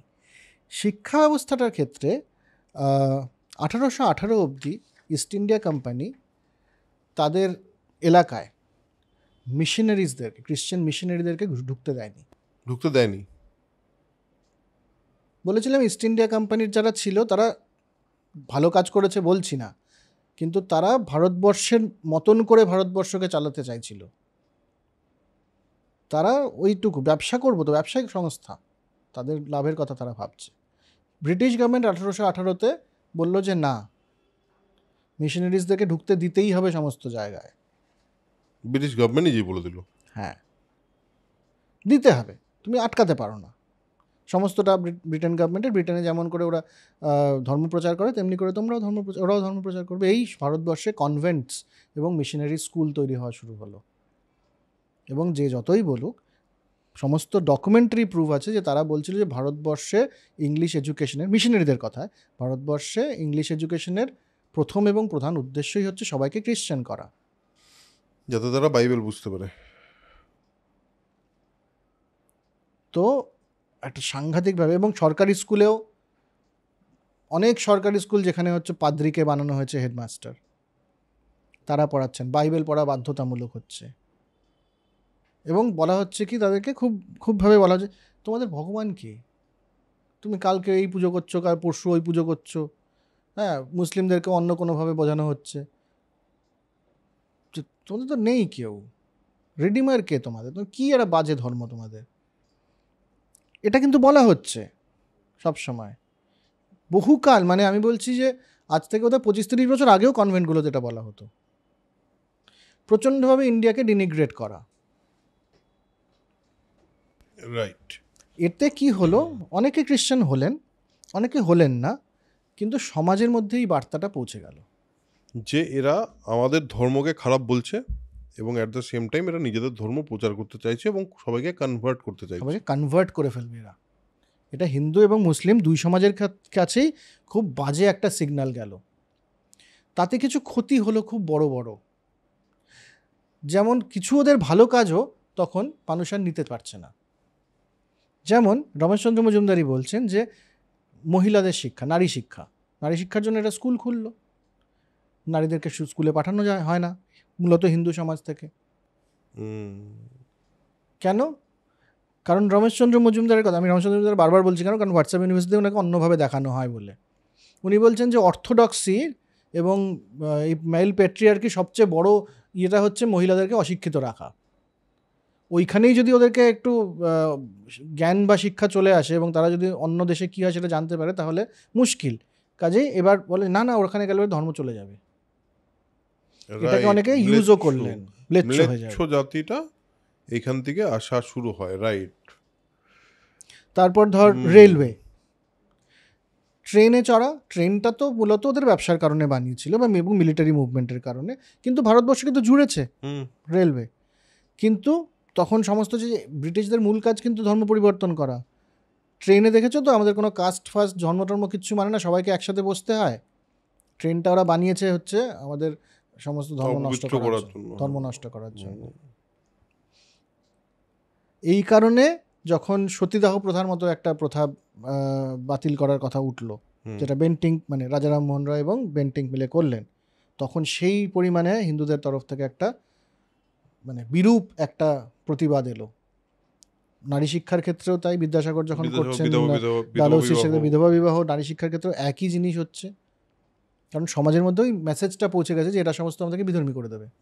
এবং যারা এদের কাছাকাছি, মানে যেমন রাজা রামমোহন রায়, যখন এইটা ওকে যদি অ্যাপ্রুভ করতে হলো লটা, তাহলে যেহেতু বেন্টিংকের সঙ্গেই করতে হবে, সেহেতু তাকেও বিধর্মী বলা শুরু হলো, তার প্রতিও একটা বিরূপ প্রতিক্রিয়া সৃষ্টি হলো। তো এই একটা সোশিও রিলিজিয়াস, এটার থেকে কিন্তু অনেকগুলো ইম্পর্টেন্ট অফশুট বেরিয়েছে। একটা হচ্ছে প্রচুর লোক খ্রিশ্চান হয়ে যাচ্ছিল ইয়াং বেঙ্গল সোসাইটি ইত্যাদি হয়ে, ভারতবর্ষ মানে বাংলায় অন্তত। এই জন্যে বাংলায় দুটো মূল মানে হিন্দু ধর্মকে ভেঙে হিন্দু ধর্মকে অনেক বেশি ইনক্লুসিভ করার দুটো আন্দোলন হলো। একটা ব্রাহ্ম সমাজ, ব্রাহ্ম সমাজ আন্দোলনের মধ্যে অনেকটা কিন্তু ফোমো ছিল, কারণ ব্রাহ্ম সমাজের প্র্যাকটিসগুলো অনেকটা বেশি ইউরোপিয়ানদের মতো। কারণ ওই যে বারবার তাদেরকে বলা হয়েছে যে তোমরা তো কেমন করে একটা জামা কাপড় না পরে মানে ঊর্ধ্বাঙ্গ খালি রেখে একটা মূর্তির সামনে পুজো করো। তো এই জন্য ব্রাহ্ম সমাজের প্র্যাকটিসটা সমাজের উঁচু তলার লোক যারা ইংরেজিতে শিক্ষিত ওখানে শিখেছে, কিন্তু তারা নিজের ধর্মটা না, আমাদের ধর্মটা অতটা খারাপ নয়। আমাদের বেদান্ত কিন্তু এই কথাটা বলছে না।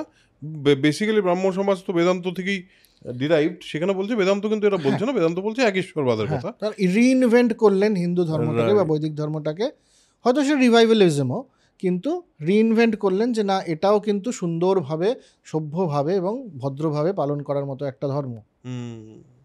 এটা সমাজের উঁচুতলার লোকরা করলেন, আর সমাজের যে বাকি অংশটা তার আরেকজনের পেছনে চলে গেলেন, সেটা হচ্ছে রামকৃষ্ণ। রামকৃষ্ণ স্বামী বিবেকানন্দের যে এই সময় এই যে দেশাত্মবোধ ইত্যাদি ব্যাপারটা, সেটাও এই সময় চালু হয়। এবং ধর্মের সঙ্গে দেশাত্মবোধের একটা কানেকশন তৈরি হয়, সেটার পেছনের কারণ হিসেবে এটাকে খুব স্ট্রংলি রাখা যায়। হ্যাঁ, তার আগে আমরা দেখেছি সন্ন্যাসী আন্দোলন হয়েছে 1790-এর দিকে। তবে সন্ন্যাসী বিদ্রোহটা খুব লোকালাইজড একটা কারণ। আমরা ওই দাসনামী নাগা সন্ন্যাসীর যে ক্ষেত্রে যখন আলোচনা করছিলাম, যখন যদুনাথ সরকারের বই থেকেই বলেছিলাম, যদুনাথ সরকার নিজেই বলেছেন যে সন্ন্যাসী আন্দোলনটার মধ্যে বিরাট যে একটা দেশপ্রেম দেশভাব এটা ছিল না। মূলত যারা নাগা সন্ন্যাসী বা সন্ন্যাসী ছিলেন এই জলপাইগুড়ি, মুর্শিদাবাদ এই এলাকাতে, তারা মহাজনী কারবার করতেন এবং তারা বিভিন্ন জায়গায় এসে এসে জমিদারদের থেকে ট্যাক্স কালেক্ট করতেন, জমিদাররাও দিত। কিন্তু ব্রিটিশরাই চিরস্থায়ী বন্দোবস্তর আগেই ব্রিটিশরা যখন কর নেওয়া শুরু করে, তখন তারা বলে যে আমরা তোমাদেরকে টাকা দিতে পারছি না। তখন সন্ন্যাসীরা একত্রিত হয়ে বিদ্রোহটা করে এবং সেটাকে খুব নির্মমভাবে দমনও করা হয়। পরে সেটাকে বঙ্কিমচন্দ্র একটা দেশপ্রেমের মোড়ক দিয়ে আনন্দমঠ করেন। এই তো গেল হিন্দুদের ক্ষেত্রে, এটা হচ্ছে রেসপন্স ধর্ম নষ্ট হয়ে যাওয়ার। মুসলিমদের ক্ষেত্রে রেসপন্স কি হয়েছিল? হ্যাঁ, তার মানে এক মিনিট, তুই যেখানে যেতে চাইছিস তার আগে একটা জিনিস, দুটো খুব ইম্পর্ট্যান্ট রাজ্যের কথা না বললে বোধহয় একটা জিনিস মিস হয়ে যাবে। এটা হলো আওয়াধ অ্যান্ড পাঞ্জাব।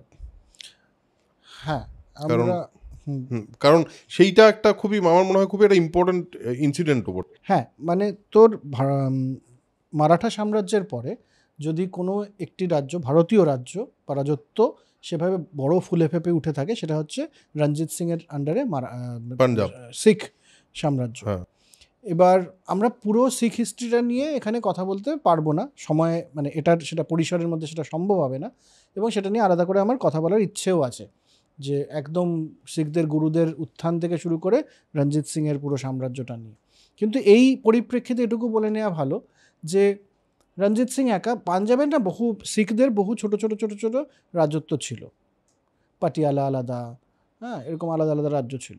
রঞ্জিত সিং প্রথম এই সমস্তগুলোকে একত্র করার চেষ্টা শুরু করলেন, আকালিদের সাথে নিয়ে এটা শুরু করলেন যে আমরা সবাইকে একত্র করব। অনেকটা দূর করলেনও। শতদ্রু বা সতলেজের দক্ষিণ ভাগটাতে ব্রিটিশরা ওনাকে আসতে দিল না, বললো ট্রিটি করে সাইন করে যে এদিকে তোমার আর যেতে হবে না, এদিকে যেগুলো শিখ সাম্রাজ্য মানে শিখ রাজত্ব রয়েছে বা রাজ্য রয়েছে সেগুলো তেমনিই থাকবে, ওদিকটা তুমি দেখো। তো লাহোর দিক থেকে পুরো একটা বড় সাম্রাজ্য, মানে কাশ্মীর অবধি, ওদিকে আফগানিস্তান অবধি ছড়িয়ে পড়েছিল। এবং ব্রিটিশদের কাছে, যেটা একটু আগে বলছিলাম, যে ব্রিটিশদের কাছে এটা একটা বাফার স্টেট, যদি ওদিক থেকে কোনো আক্রমণ হয়, মূলত নেপোলিয়নের আক্রমণই তারা এক্সপেক্ট করছিলেন, তাহলে পরে রঞ্জিত সিং একটা বাফার।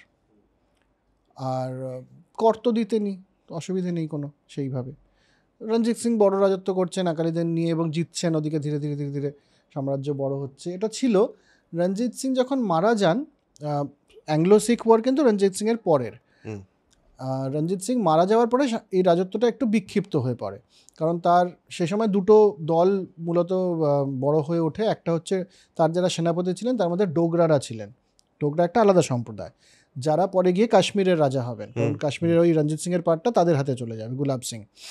আর বাকি হচ্ছে আকালি যারা ছিল, যারা শিখ মানে ধর্মের সৈন্য যেরকম অর্থে আর কি যাদেরকে বলে, সেই তারা। এই দুটো একটা ক্যাম্প তৈরি হয়। এই ক্যাম্পের মধ্যে নিজস্ব ঝামেলা, বিভিন্ন রকম ষড়যন্ত্র, রাষ্ট্র মানে তোর কু, এসব কিন্তু চলছিল দীর্ঘকাল ধরে।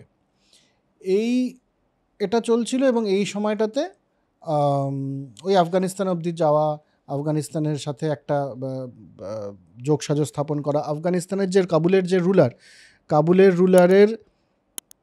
রুলার হলে পরে তার দ্রোহীও থাকবে, বিদ্রোহীও থাকবে, তার ভাই বা নেফিউ ইত্যাদি।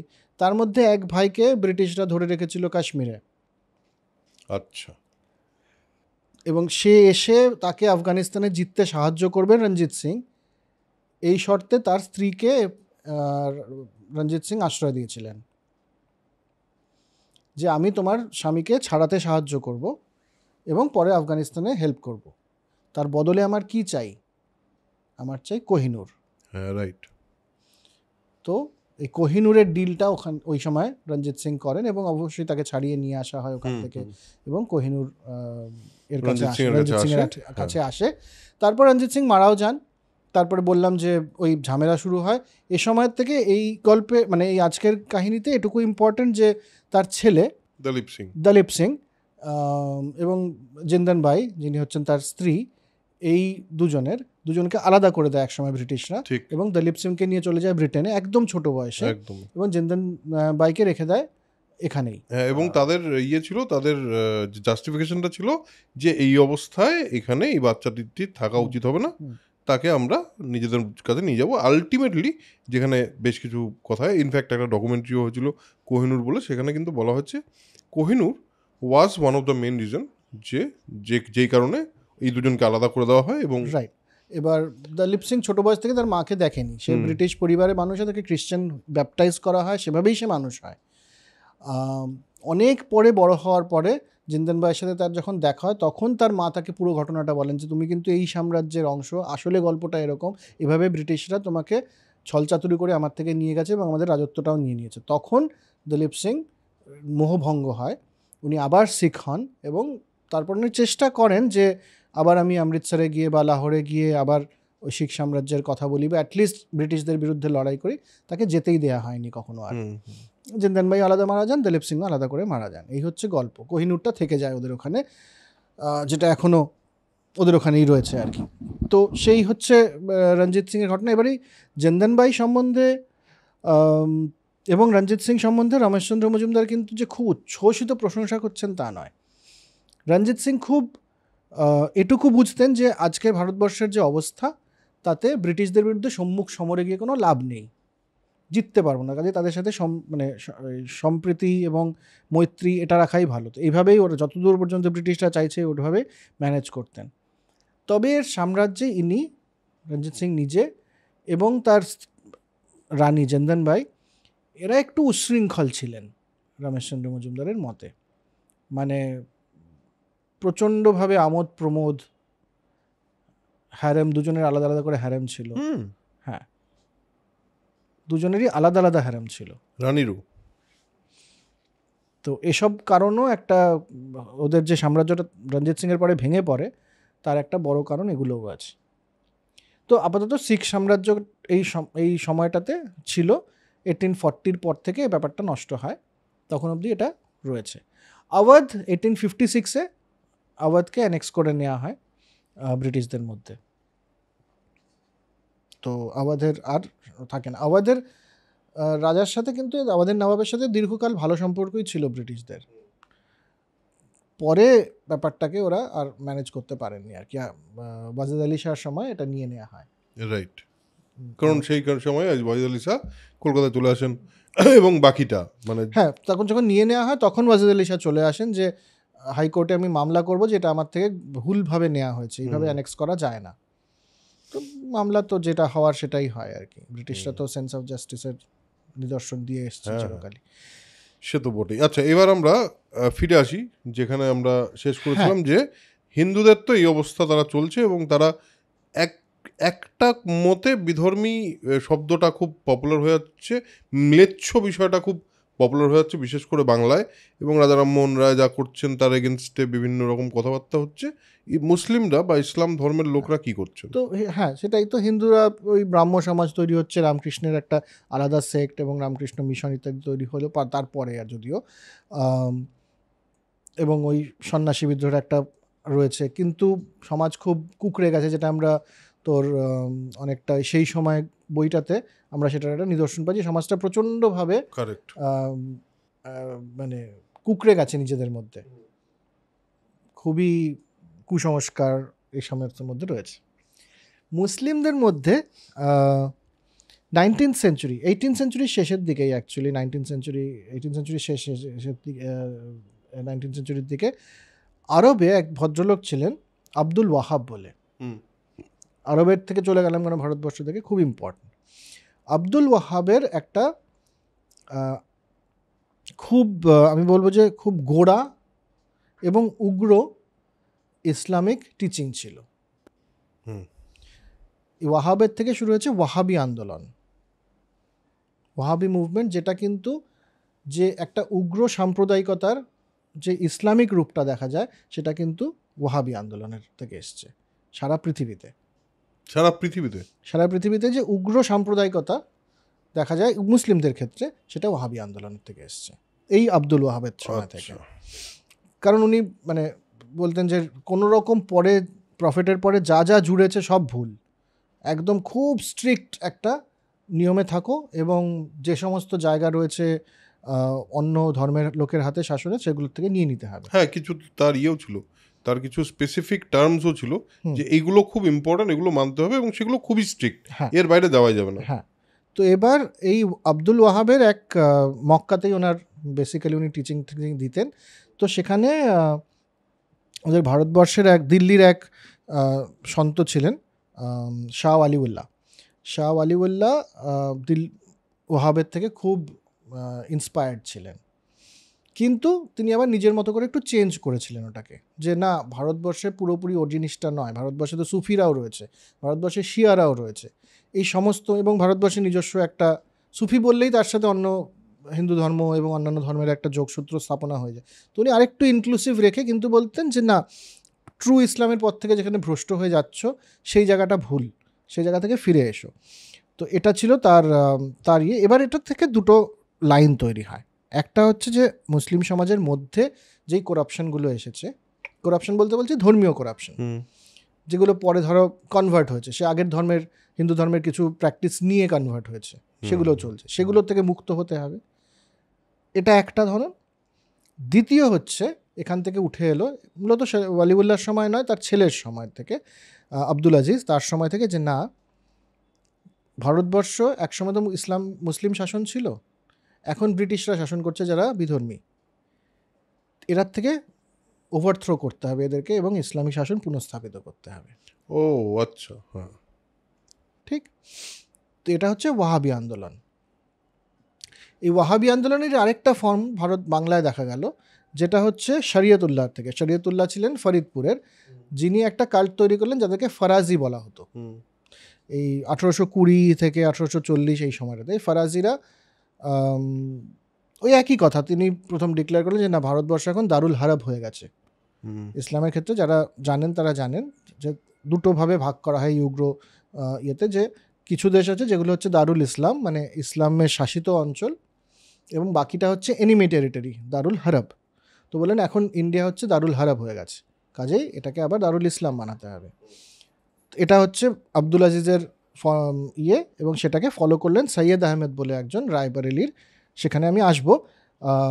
তো শরিয়তুল্লাহ চালু করেছেন, তার ছেলে তারপরে দুদু মিয়া, তিনি অর্গানাইজ করা শুরু করলেন এই ব্যাপারটা নিয়ে, বিরাট কাল্ট ফলোয়িং তৈরি হওয়া শুরু হলো ফরিদপুর, তারপরে বিভিন্ন, মূলত পূর্ববঙ্গের বিভিন্ন এলাকায় এই ফরাজিদের, ওরা বলতেন মানে অর্গানাইজেশন মানে ওই প্রদেশ কংগ্রেস টাইপের আর কি, ছোটো ছোটো জায়গায় ভাগ করে দেওয়া হলো, হালকা বলা হতো, সেখানে একজন একজন করে খলিফা থাকবে, সে মানে হচ্ছে ডিস্ট্রিক্ট প্রেসিডেন্ট টাইপের আর কি, সে অর্গানাইজ করবে সবাইকে। এবং যতদূর সম্ভব মাদ্রাসাদের থ্রুতে হচ্ছে জমিদার যারা রয়েছে মুসলিম, তাদেরকে বলছে তোমরা আমাদের ইয়েতে আসো, এবং একটা প্রায় প্যারালাল গভর্নমেন্ট তৈরি করার মতো জায়গায় চলে যাচ্ছে, যে যদি কোনো ল্যান্ড ডিসপিউট হয় তো এই ফরাজিরা ঠিক করবে ল্যান্ড ডিসপিউট। কারণ যেটা কোর্ট রয়েছে ব্রিটিশ কোর্ট, সেই অবধি তো পৌঁছতেই পারছে না লোকজন, যারা আর্টিসান ছিল, যারা কৃষক, তাদের অবস্থা এমনি দুর্বিষহ, তো কাজে ডিসপিউট লেগেই রয়েছে। রাইট। আর ট্যাক্স নিয়ে একটা বড় সমস্যা, এরা বললেন যে না পুরো জায়গা জমি তো সব হচ্ছে আল্লাহর দান, এর উপর আবার ট্যাক্স কিসের, ট্যাক্স দেওয়া হবে না। তো এরকম একটা প্যারালাল গভর্নমেন্ট কিন্তু চালু করা শুরু করলেন। নীলকর যারা ছিলেন তাদেরকে বললেন আমাদের নিয়ম মানতে হবে। এটা কি মূলত বাংলা হচ্ছে? পূর্ববঙ্গে, ফরাজিরা মূলত বাংলার পূর্ববঙ্গে। এটা একটা পর্যায়ে যখন নীলকর অবধি ব্যাপারটা পৌঁছে গেল, তখন ব্রিটিশদের একটু টনক নড়লো, তারা এদেরকে ধরলেন, দুদুমিয়াকে ধরলেন, তো তাকে অ্যারেস্ট করে আলিপুর জেলে নিয়ে আসা হলো, এবং তার উপর অত্যাচার করা হলো। তারপরে ফরাজিরা যারা ছিলেন তারা ওয়াহাবি আন্দোলনে জুড়ে গেছিলেন বলে মনে করা হয়। আচ্ছা আচ্ছা, মূল ধারায় মানে ওই আন্দোলনের ধারায় ঢুকে গেছিল। এবার এই ভারতবর্ষে ওয়াহাবি আন্দোলনটা শুরু করেছিলেন রায়বারেলির একজন, যে বললাম সৈয়দ আহমেদ বলে। ওই দারুল হারব ওভারথ্রো করতে হবে ব্রিটিশ গভর্নমেন্টকে, এবং নিজেদের মধ্যেকার সম্প্রদায়ের মধ্যে যা যা ভুল প্র্যাকটিস আছে সেগুলোকে উপরে ফেলে দিতে হবে। খুবই একটা ফ্যানেটিক উগ্র মানে সাম্প্রদায়িক একটা ভাবধারা ইসলামের মধ্যে। সৈয়দ আহমদ বেরেলভি বলা হতো কি বরেলির বলে? রায়বারেলি বলে, উনি বরেলভি বলা হতো। সৈয়দ আহমদ বরেলভি, আমরা সৈয়দ আহমদই বলি। সৈয়দ আহমদ, হ্যাঁ। তো উনি রোহিলখণ্ডে প্রথম ওনার ভাষণ হলো, প্রচুর ফলোয়ার। তারপর উনি নিলেন পাটনায়, বিলায়ত আলী বলে একজন, ওখানকার পাটনার লোক বিলায়ত আলী এবং তার ভাই ইনায়েত আলী, তারা বিরাট করে তাদেরকে সম্বর্ধনা দিল। তারপর ইনি যখন কলকাতায় এসে পৌঁছলেন, তখন মানে জনসমুদ্র। আচ্ছা, এত বড় আন্দোলন ছিল, মানে এত লোক, এত ফলোয়িং পাওয়া গেছিল, প্রচুর জনসমুদ্র। মানে এবার তোমাকে, মানে সব মুসলিম নয়, কিন্তু বলছি যে অনেকে হচ্ছে ওয়াহাবি হয়ে যাবে, সৈয়দ আহমেদের কে কাল্টে যোগ করবে, যোগ দিতে হলে তাকে ছুঁয়ে শপথ নিতে হবে। কলকাতায় এত মানুষ হলেন যে সবাই ছুতেই পারছে না ওকে, সারাদিন হয়তো লেগে যাবে। এবং সেটার পেছনে একটা, যে ব্রিটিশদের উপর যে এতক্ষণ আমরা যেই সব কথা বললাম, ওই রাগটার কারণও এটা, ওই রাগটা রয়েছে কিন্তু। তো এবং বাংলার চাষিরা এবং কৃষকরা এরা মূলত এটার ভুক্তভোগী। তো উনি ওনার পাগড়ি খুলে দিলেন, পাগড়ি ছড়িয়ে দিলেন, যে পাগড়ি ছুঁয়েই শপথ নিলেই হবে, এরকম ব্যাপার। তো মাস কনভার্সন হলো। কনভার্সন মানে এটা মানে হিন্দু টু মুসলিম নয়, ওয়াহাবি হচ্ছে লোকজন, ওয়াহাবি কাল্টে যোগ দিচ্ছে। উনি আবার হজ করে এলেন ওখান থেকে, আবার পাটনায়। তখন পাটনায় কী হলো, ওনার একটা পুরো সিস্টেম তৈরি করলেন উনি। ওই খলিফা, 4জন খলিফা 4 দিকে চলে গেল। হ্যাঁ, শাহ মোহাম্মদ হুসেন বলে, সে বাংলাটা দেখবে। বিলায়ত আলী, ইনায়েত আলী, এদেরকে বলা হলো তোমরা আফগানিস্তানে দেখো। কারণ শুধু ব্রিটিশ নয়, শিখ, এটাও শিখ যে সাম্রাজ্য রঞ্জিত সিং এর, এটাকে উৎখাত করতে হবে, কারণ এটাও একটা বিধর্মী বড় সাম্রাজ্য হয়ে উঠছে। কারণ ওটাতেও একটা শিখের যেহেতু একটা ধর্মের কানেকশন আছে। আচ্ছা, তো কাজে এই দুটোকে উৎখাত করতে হবে। তো আফগানিস্তান ওদিকে পাঞ্জাবের দিকে পাঠানো হলো বিলায়ত আলী, ইনায়েত আলীকে, আর মোহাম্মদ হোসেন এদিকে, এরকম। এবং ব্রিটিশরা বলেন এরা, এই যে 4 জনকে সিলেক্ট করা হলো, এরা খুব character wise very strong.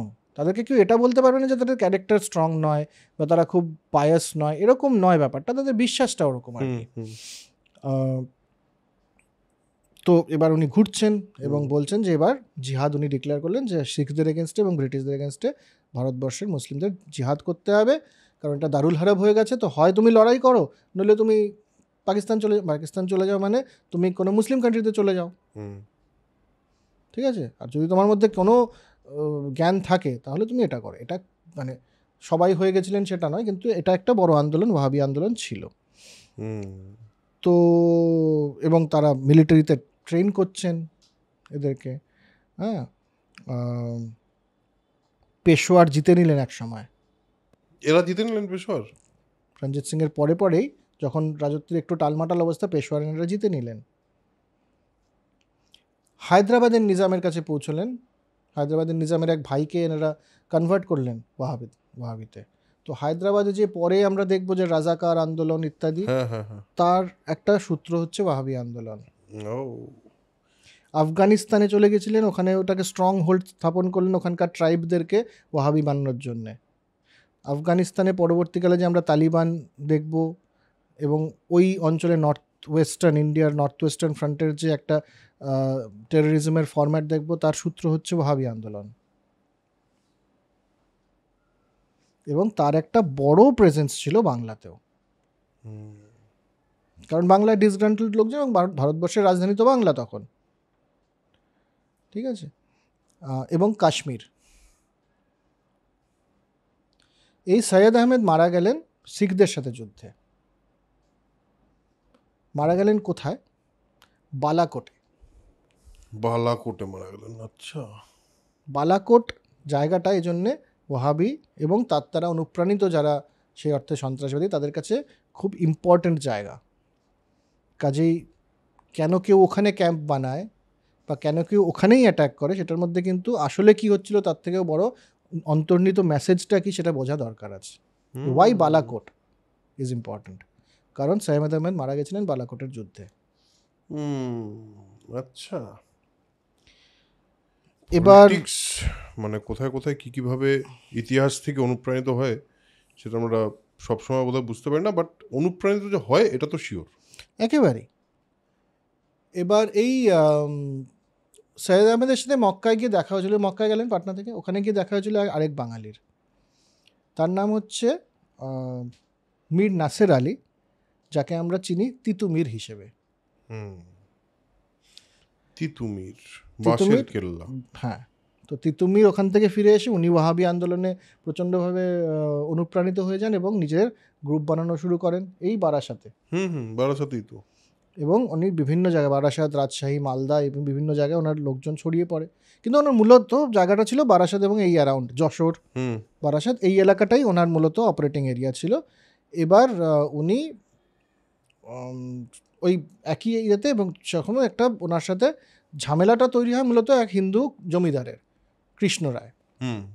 Krishna রায়ের সাথে মূলত ঝামেলাটা তৈরি হয়। কৃষ্ণ রায় বলেন যে যদি তুমি ওয়াহাবি হও বা তিতুমিরের দলে থাকো, তাহলে তোমাদেরকে 2 আনা ট্যাক্স দিতে হবে এক্সট্রা, মানে টাকায় 2 আনা আর কি, 2 আনা ট্যাক্স দিতে হবে। এটাতে ওরা বলে না, এটা মানা যাবে না। তখন এই লড়াই শুরু হলো, পূর্ণ গ্রামে আক্রমণ, সেখানে অবশ্যই এবার জমিদারের ফোর্সের সাথেও লড়াই হচ্ছে, এবং যেহেতু এদের মধ্যে একটা ধার্মিক বা সাম্প্রদায়িক একটা ব্যাপার আছে, এরা তখন ওখানে মন্দিরেও আক্রমণ করছেন, হিন্দুদেরকেও মারছেন। হ্যাঁ, ওই কাউ স্লটার যেভাবে হয় আর কি, সেরকম রায়ট হচ্ছে, সেই রায়ট ফাইট হলো। তা বাঁশের কেল্লা তৈরি, বাঁশের কেল্লা কিন্তু রমেশচন্দ্র মজুমদার বলছেন বাঁশের কেল্লায় খুব ব্রেভারির সাথে, খুব প্রচণ্ড বীরতার সাথে কিন্তু এরা লড়াই করেছিলেন ব্রিটিশ ফোর্সের সাথে। 2টো ব্রিটিশ ফোর্স, ক্যালকাটা মিলিশিয়া প্রথম যে রেজিমেন্ট গেছিলো তাদেরকে হারিয়ে নাস্তানাবুদ করে দিয়েছিলেন। পরে অবশ্যই তারা হেরে যান এবং মানে মারা যান ইনি, এবং এনার যে সেনাপতি তাকেও ধরে ট্রাই করা হয়, পরে মেরে ফেলা গোলাম রসুলকে। তো এই হচ্ছে তিতুমিরের গল্প। তিতুমিরের গল্পের সাথেও ওয়াহাবি আন্দোলনের যোগ আছে, মানে একদম ডাইরেক্ট লিঙ্কেজ আছে। হ্যাঁ, তার মানে দেখা যাচ্ছে যে ব্রিটিশরা নিজেদেরকে সাম্রাজ্যবাদী হিসাবে ভারতে স্থাপন করা শুরু করে দিল। তাতে একটা পয়েন্টে মিশনারিজ ইনক্লুড হলো, যাতে খ্রিশ্চানিটিকে প্রমোট করার একটা সম্ভাবনা তৈরি হলো।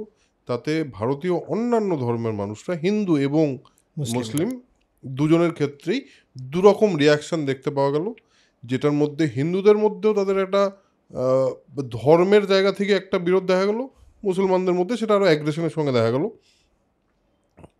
কারণ এটা বলেনি যে মুসলিম হ্যাড মোর টু লুজ, কারণ তার আগে অবধি, মুঘল পিরিয়ড অবধি, মুসলিমরা ছিল সমাজের যে কোনো গভর্নমেন্ট জবে অগ্রাধিকার পাচ্ছে। রাইট, ইসলাম শাসনের আন্ডারে ছিল ভারতবর্ষ। রাইট, রাজারাও মানে নবাব টবাবরা, তার অরঙ্গজেবের পরেও নবাব টবাবরা বেশিরভাগ মুসলিম হয়েছে, কারণ তারাই হচ্ছে সমস্ত যারা গভর্নর ছিল, তারা ইন্ডিপেন্ডেন্স ঘোষণা করে দিয়েছে, তারা ছিল সমস্ত কাজী থাজি যা ছিল তা মুসলিমরা ছিল। ব্রিটিশরা এসে প্রথমত রুল অফ ল চেঞ্জ করে দিল, মানে রুল অফ ল চালু হলো। তো এই যারা সমস্ত উপরের পজিশনে ছিলেন তারা কোর্টের কাজও করতে পারছেন না, মেইন ল্যাঙ্গুয়েজ ফার্সি থেকে বদলে দেওয়া হলো ইংরেজিতে, এরা কোনো কাজে আসছে না। মুসলিমদেরকে যারা ছিলেন তাদেরকে বানিয়ে দেওয়া হলো সেকেন্ড ক্লাস সিটিজেন, তারা যারা মানে গত 500 বছরে যারা ফার্স্ট ক্লাস সিটিজেন ছিলেন, হিন্দুরা তো সেকেন্ড ক্লাস সিটিজেন আগেও ছিল, এখনও আছে, তাদের খুব একটা প্রবলেম হয়নি। মুসলিমরা ফার্স্ট ক্লাস সিটিজেন থেকেই সেকেন্ড ক্লাস সিটিজেনে পৌঁছে গেলেন, তাদের তো একটু বেশি সমস্যা হলো। অবশ্যই হলো, এবং তাদের একটা এক্সিস্টেন্সিয়াল ক্রাইসিস হলো, তারা বেশি গরিব হয়ে পড়লেন, একেবারে উঁচু তলার থেকে নিচে নেমে গেল পুরোপুরি, তাদের করার কিছু থাকলো না। তার সাথে সাথে এই যে মানে ইন্ডিয়ান ইন্ডাস্ট্রি যে নষ্ট হলো, আর্টিসানরা, গরিব যারাও ছিলেন, কৃষক এবং কাজকর্ম করতেন, সেটা তো হিন্দু ধর্ম, হিন্দু মুসলিম নির্বিশেষেই ছিল, সবার সাথেই ছিল, এটা এদের সাথেও হলো, প্লাস সমাজের উচ্চতলার লোকরাও নিচে নেমে। তো সুতরাং সব মিলিয়ে এই ওয়াহাবি আন্দোলনটা ক্রিয়েট হলো। বেশ, আচ্ছা, তার মানে আমরা 1857 দিকে পৌঁছচ্ছি। হ্যাঁ, 1857 দিকে পৌঁছানোর আগে, তার মানে 1857টা জাস্ট একদিন হঠাৎ একটা কার্তুজ কাটতে গিয়ে কেউ একটা বলে দিল না যে আমি বিদ্রোহ করলাম। That is not true. না, এবার এই যে এখানে বলে দিই, কার্তুজ কাটার গল্পটার মধ্যেও বলা হয় যে এই যে রিউমারটা কার্তুজ নিয়ে, এটাও ওয়াহাবিদেরই তৈরি করা। ও ওকে, আচ্ছা। কিন্তু হ্যাঁ, এটা ঠিক যে হঠাৎ করে 1857তে প্রথম আন্দোলন হয়নি, তার আগে প্রচুর আন্দোলন হয়েছে, ছোট ছোট আন্দোলন হয়েছে, যেগুলো আমাদের আর ইতিহাসে নেই কেন জানি। হ্যাঁ, যেমন ধর তুই বলছি যে আমাদের ট্রাইবাল আন্দোলনগুলো, ওটাই তো বলছি যে কোল আন্দোলন, তিরুৎ সিং এর নাম শুনেছিস? না। তিরুৎ সিং মানে অনেক দিন, প্রায় 4-5 মাস ধরে পুরো মেঘালয়ের অংশটা, খাসি, গারো, জয়ন্তিয়া হিল থেকে ব্রিটিশদেরকে তাড়িয়ে দিয়েছিল এবং নিজে শাসন করেছে। এবং এটা একটা ট্রাইবাল আন্দোলন। সিধু, কানু, ডহর নেই, সিধু এবং কানু, সাঁওতাল বিদ্রোহ, ইম্পর্টেন্ট বিদ্রোহ। হ্যাঁ, তো এগুলো আরও আছে, যেমন ধর ভিলদের আন্দোলন। হ্যাঁ, ভিলদের আন্দোলন হলো ওদিকে ওই মানে অনেকটা তোর বাজিরাও 2 এর একটু প্ররোচনাতেই হয়েছিল। ভিলরা আন্দোলন করেছিল এবং ব্রিটিশদের এগেনস্টে হিল রিজিয়নে যারা ছিলেন, খানদেশ এলাকার হিল রিজিয়নে, তারা সমস্ত লড়াই করলেন, ওদেরকে সরিয়ে দিলেন। দীর্ঘকাল এটা চলেছে, পরে খুব কঠোরভাবে দমন করে ব্রিটিশরা ভিলদের আন্দোলনকে। হ্যাঁ, কচ্ছে লড়াই হয়, কচ্ছ অফ রান অফ কচ্ছে লড়াই হয়। খাসিদের ক্ষেত্রে বার্মিজ ওয়ার যেটা হলো, সেকেন্ড বার্মা ওয়ার হওয়ার পরে আসাম এবং ব্রহ্মপুত্র ভ্যালিটা চলে এলো ব্রিটিশদের হাতে, আগে ওটা বার্মার হাতে ছিল। রাইট। তো যখন এলো তখন ওখানকার যিনি হেড ছিলেন, স্কট বলে, মিস্টার স্কট, উনি ভাবলেন যে এই এলাকা থেকে কাছাড়, মানে সিলেট, যেটা এখন বাংলাদেশের যেটা সিলেট, সেই সিলেট অবধি একটা রাস্তা বানালে তো বেশ হয়, তাহলে আমাদের মিলিটারির মুভমেন্ট বা সমস্ত কিছু তো বেশ ভালো হতে পারে। তো এবং সেই যাবে পুরো হচ্ছে খাসি, মেঘালয়, এখন যেটা ভারতবর্ষের মেঘালয়, সেই খাসি অঞ্চলটার মধ্যে। খাসি একটা ট্রাইব, তো ভালো হয়। তো প্রথমে খাসি এদের সাথে, কিন্তু হিলের যে চিফ, হিলগুলো তো একটুখানি সেলফ গভর্ন চিরকালই ট্রাইব এলাকাগুলো, তাদের ছোটো ছোটো সর্দার আছে, তাদের সাথে কথা বলে কিন্তু রাজি হলো তারা, আচ্ছা হতে পারে। কিন্তু যখন কনস্ট্রাকশন শুরু হলো এটার, তখন তো ইউরোপিয়ানরা এবং বাঙালি ভদ্রলোক সেই অর্থে, তারা এসে ওখানে ক্যাম্প বানানো শুরু করছে, বাংলো বানাচ্ছে, ইত্যাদি বানাচ্ছে। এই প্রথম খাসিরা বুঝলো এই তিরুৎ সিংয়ের নেতৃত্বে যে ও মা, আমাদের সাথে এদের তো ক্লাস ডিফারেন্স অনেকটা, এরা যেভাবে বাঁচছে, যেভাবে যতটা বৈভব নিয়ে আছে, আমাদেরই এলাকায় আছে, আমাদেরই খাচ্ছে পড়ছে, কিন্তু এরা তো আমাদের থেকে অনেক ভালো আছে। এবং এই বাঙালিরা এবং ইউরোপিয়ানরা যথেষ্ট তুচ্ছ-তাচ্ছিল্য করছে খাসিদেরকে। আমাদের এলাকায় রাস্তা বানাবে তোমরা, আমাদের এখানে বড় বড় বাড়ি সব তোমাদের, আর তোমরা তুচ্ছ-তাচ্ছিল্য করবে আমাদেরকে, এটা তো মেনে নেওয়া যায় না।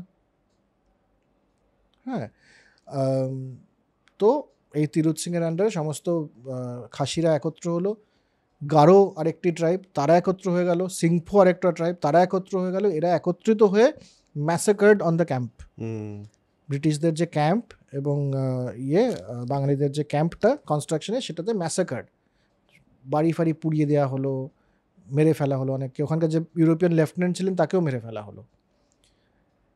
এবং এরা প্রায় 10,000 সৈন্য নিয়ে এরা পুরো হিল থেকে নামতে নামতে গৌহাটি অবধি এসে গেছিলেন। গৌহাটি হচ্ছে ব্রিটিশদের ওই দিককার হেডকোয়ার্টার ব্রহ্মপুত্র ভ্যালির। এবং দীর্ঘকাল প্রায় 4 থেকে 5 মাস পুরো হিল কিন্তু তীরথ সিংয়ের আন্ডারে ছিল। খাসিদের অনেক বেগ পেতে হয়েছে এদের সাথে, এদেরকে আবার এই আন্দোলনটাকে প্রশমিত করতে। তাহলে তো সেই অর্থে বরঞ্চ আমাদের যে মিউটিনির কথা, মানে 1857-এর মিউটিনি, হ্যাঁ 1857-এর মিউটিনি প্রশমিত করতে কোথাও অত বেগ পেতে হয়েছিল কি? হ্যাঁ 1857-এ তো আমরা আসবো পরে আরেকটা এপিসোডে, কিন্তু এই খাসিদের একটা বড় আন্দোলন করতে ওদের বেগ পেতে হয়েছিল। সাঁওতাল বিদ্রোহ খুব ইম্পর্টেন্ট। সাঁওতাল বিদ্রোহ কিন্তু শুধুমাত্র ব্রিটিশদের এগেনস্টে নয়, সাঁওতাল বিদ্রোহ কিন্তু ব্রিটিশ এবং বাঙালিদের এগেনস্টে, যারা বাঙালি জমিদার এবং সেই অর্থে ভদ্রলোক হয়ে উঠছে আর কি, তাদের এগেনস্টে সাঁওতালরা বিদ্রোহ করে রাজমহল ভাগলপুরে, এবং রেলওয়ে লাইন এবং টেলিগ্রাফ তাদের হাতে নিয়ে নেয়। দীর্ঘকাল তাদের সাথে লড়াই চলে এবং বিরাট ফোর্স ছিল, 10,000-এর মতো ফোর্স ছিল সিধু এবং কানুর আন্ডারে। শুধুমাত্র তীর ধনুক নিয়ে লড়াই করেছে তারা ব্রিটিশদের বিরুদ্ধে এবং যথেষ্ট সফল ছিল। পরে খুব বাজেভাবে তাকে দমন করা হয়। কিন্তু ইট ওয়াজ এ ভেরি ইম্পর্টেন্ট চ্যাপ্টার, মানে খুব কি বলবো ব্রাইট একটা চ্যাপ্টার। কারণ আমার মনে হয় মনে হয় কারণ সাঁওতাল বিদ্রোহ এমন একটা বিদ্রোহ যারা বিদ্রোহ করতে পারে বলেই কেউ ভাবতো না। হ্যাঁ, মানে যাদেরকে কেউ পাত্তাই দিত না, জাস্ট তারা বেরিয়ে এসে যখন একটা বিদ্রোহ করে, তার মানে তাদের কতটা রকমের অবদমিত হতে হয়েছে যে সেখান থেকে বিদ্রোহটা তৈরি হচ্ছে। এরা এগুলো যেমন ট্রাইবাল বিদ্রোহ, কোলদের একটা আন্দোলন হয়, ভিলদের একটা আন্দোলন হয়, নাগাদের একটা আলাদা আন্দোলন হয়, হ্যাঁ, সিংফোদের একটা আন্দোলন হয়, সাঁওতাল তো বললামই, গোন্ডদের একটা আন্দোলন হয়, মুন্ডাদের একটা আন্দোলন হয়, সমস্তগুলো আন্দোলন হয়েছিল তাদের এলাকা থেকে ব্রিটিশদের সরিয়ে দেবে। এটা কিন্তু সর্বভারতীয় রূপ ছিল না কখনো, কিন্তু তাদের এলাকা থেকে তারা ব্রিটিশদেরকে সরিয়ে দেবে, এই আন্দোলন হয় এবং ব্রিটিশদেরকে বেগ পেতে হয়। তার মানে ট্রাইবাল আন্দোলনটা দেখা যাচ্ছে যে ভারতবর্ষের বিভিন্ন জায়গাতেই তৈরি হয়েছে। তার একটা কারণ যেটা আমার মনে হয় সেটা হলো, যেহেতু তারা খুব নেটিভ মানুষ, তারা ওখানকার যে মানুষ, ব্রিটিশরা ঢুকে যেটা করার চেষ্টা করছিল তারা সেটা টলারেট করতে পারেনি, যে আমরা আমাদের মতো করেই আমাদের ল্যান্ডে থাকবো, don't interfere with us. Exactly. তাছাড়া শুধু ট্রাইবাল আন্দোলনই হয়নি সে সময় এই মহারাষ্ট্রের গডকারি বলে যে মার্চেন্ট কমিউনিটিটা আছে, তারা একটা আন্দোলন করে। আমাদের এই নীতিন কুমার গডকারির যে সম্প্রদায় থেকে আসেন, সেই গডকারিদের একটা বড় আন্দোলন হয় ওখানে, হ্যাঁ, কোলাপুরে একটা তাদের বড় আন্দোলন হয়। সুরাতে একটা আন্দোলন হয়, সুরাতের যারা ব্যবসায়ীরা তারা একটা বড় আন্দোলন করেন যে আমরা মানব না এদের কথা। কারণ সমস্ত ভারতবর্ষে ওয়েটস অ্যান্ড মেজার্সের একটা সেম, বাংলায় যেই সিস্টেমে ওজন করা হয় সেই ওজনের সিস্টেমটা সমস্ত ভারতবর্ষে এরা চালু করতে চাইছিলেন। সুরাতের বিজনেসম্যান সেটার থেকে সেটা সুরাতের বিজনেসম্যান হলে আমরা মানব না, আমাদের এখানে নিজস্ব নিয়ম আছে, সেটার থেকে শুরু হয়ে সেটা একটা বড় জায়গায় পৌঁছে গেছিলো যে প্রায় ডিস্ট্রিক্ট ম্যাজিস্ট্রেটকে মেরে ফেলা হবে এরকম একটা জায়গায় অবধি পৌঁছে যায়।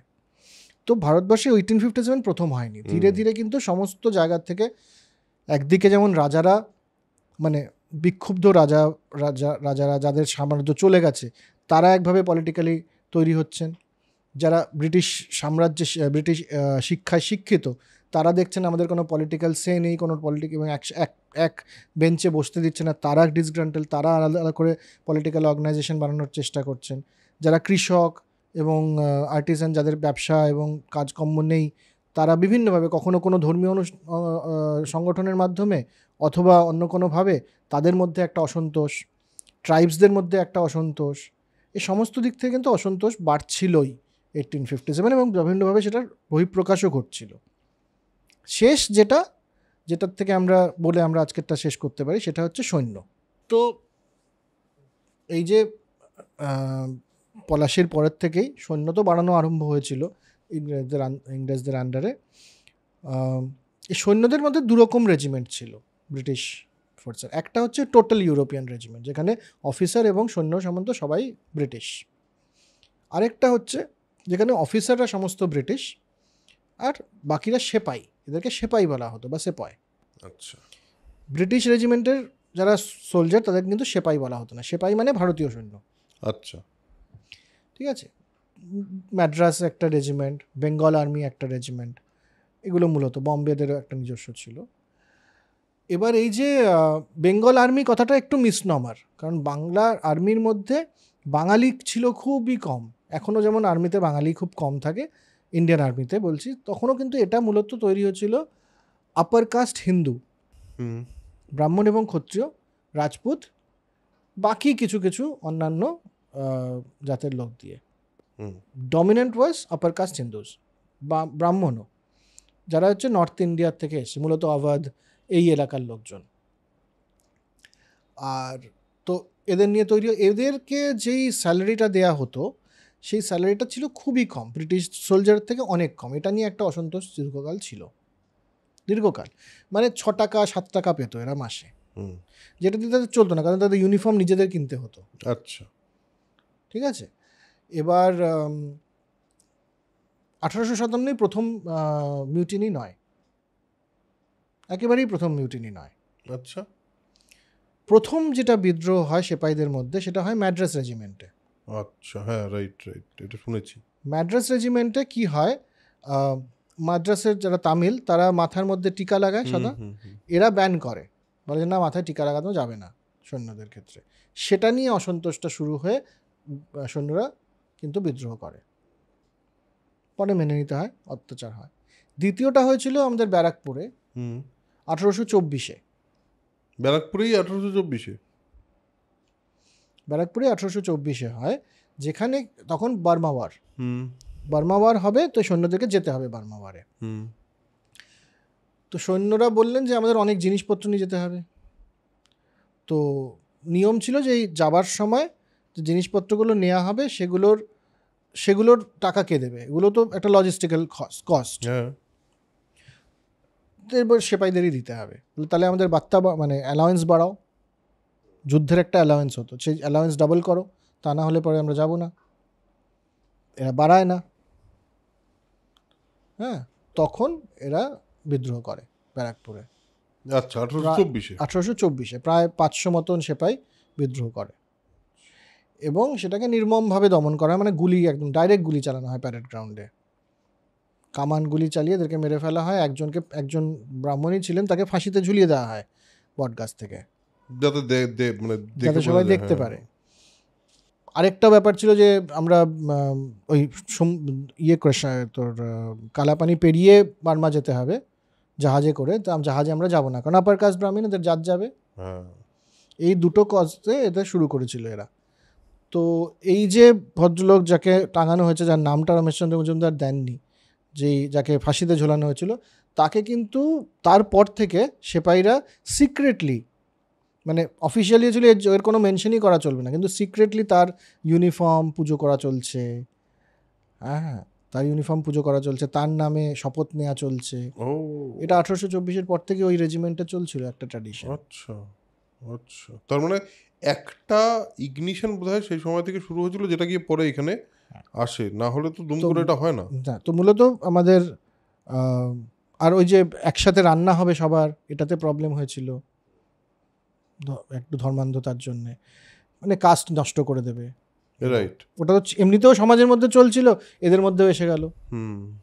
তো এই ব্যাপারটা ছিল যে বিভিন্ন দিকে অসন্তোষ, প্লাস মাইনে আমাদের কম, ব্রিটিশ সেপাইদের থেকে মাইনে কম, প্রমোশনের কোনো চান্স নেই, কারণ ওপরে এই যে ইন্ডিয়ান যে আর্মি মানে ট্রুপগুলো, তারা প্রমোশন হয়ে তো সুবেদার অবধি পৌঁছতে পারবে না, সুবেদার থেকে তো ব্রিটিশ শুরু হয়ে গেছে, তার বেশি আর ওঠা যাবে না। তো কাজে সেটা একটা অসন্তোষের কারণ, মাইনেপত্র ভালো নয়, সেটা একটা অসন্তোষের কারণ, আর এই অ্যালাউয়েন্সেস দিচ্ছে না এরা, সেটা আর অসন্তোষের কারণ, আর ধর্ম কেড়ে নেবে, এটা অসন্তোষের কারণ। এই করে করে আমাদের সৈন্যরাও কিন্তু তৈরি হচ্ছিলেন ধীরে ধীরে, এবং ছোট ছোট ছোট ছোট মিউটিনি আলাদা আলাদা জায়গায় হচ্ছিল। কিন্তু 1857 যেটা হলো সেটা ব্রিটিশদের পক্ষেও একটা ঝটকা ছিল, এবং তারাও বুঝতে পারেনি যেটা এই লেভেলে এই সমস্তগুলো একসাথে চলে এসেছিল।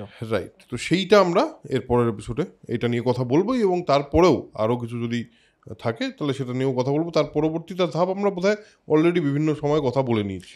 ভারতের স্বাধীনতা সংগ্রামটা নিয়ে আমরা কিছুই কথা বলিনি। না, হ্যাঁ, স্বাধীনতা সংগ্রাম নিয়ে কিছুই কথা বলিনি। তো 1857 থেকে যদি শুরু করতে হয় তাহলে একবারে ভারতের স্বাধীনতা সংগ্রামটা শেষ করতে হবে। হ্যাঁ, মানে সেটা শেষ করতে হলে তার মানে তার একটা লম্বা টাইম লাগবে। আমার মনে হয় আপনারা এই যে সিরিজের যে ইতিহাসের যেভাবে সিরিজ করা হয়েছে সেটা আপনাদের ভালো লেগেছে এবং আপনারা বলেছেন যে প্রত্যেকটাই আলাদা আলাদা প্লেলিস্ট করা হোক। আমরা তা করছিও অলরেডি। আমরা সুলতানি পিরিয়ডের প্লেলিস্টটাও রিসেন্টলি করে দেবো। আজকের এপিসোডটা হলো সেই অর্থে আমাদের ভারতবর্ষের স্বাধীনতা আন্দোলনের প্রথম এপিসোড। হ্যাঁ, মানে শুরুর যদি বলি বীজটা কোথা থেকে এসছে তাহলে সেটা শুরুটা বলা যায় এটা, এবং তারপর 1857 থেকে ফাইনালি গিয়ে কোথায় পৌঁছয় সেটা আমরা পরবর্তীতে এক্ষেত্রে আউটকাম তো আমরা জানি, শেষ কোথায় জানি, কিন্তু মাঝখানে কি কি হয়ে গেল হ্যাঁ সেগুলো খুব ইন্টারেস্টিং। হ্যাঁ, প্রথম সশস্ত্র বিপ্লব, প্রথম ব্রিটিশদের উপর গুলি কারা চালালো, কোন দুই ভাই, এটা নিয়েও কথা বলবো।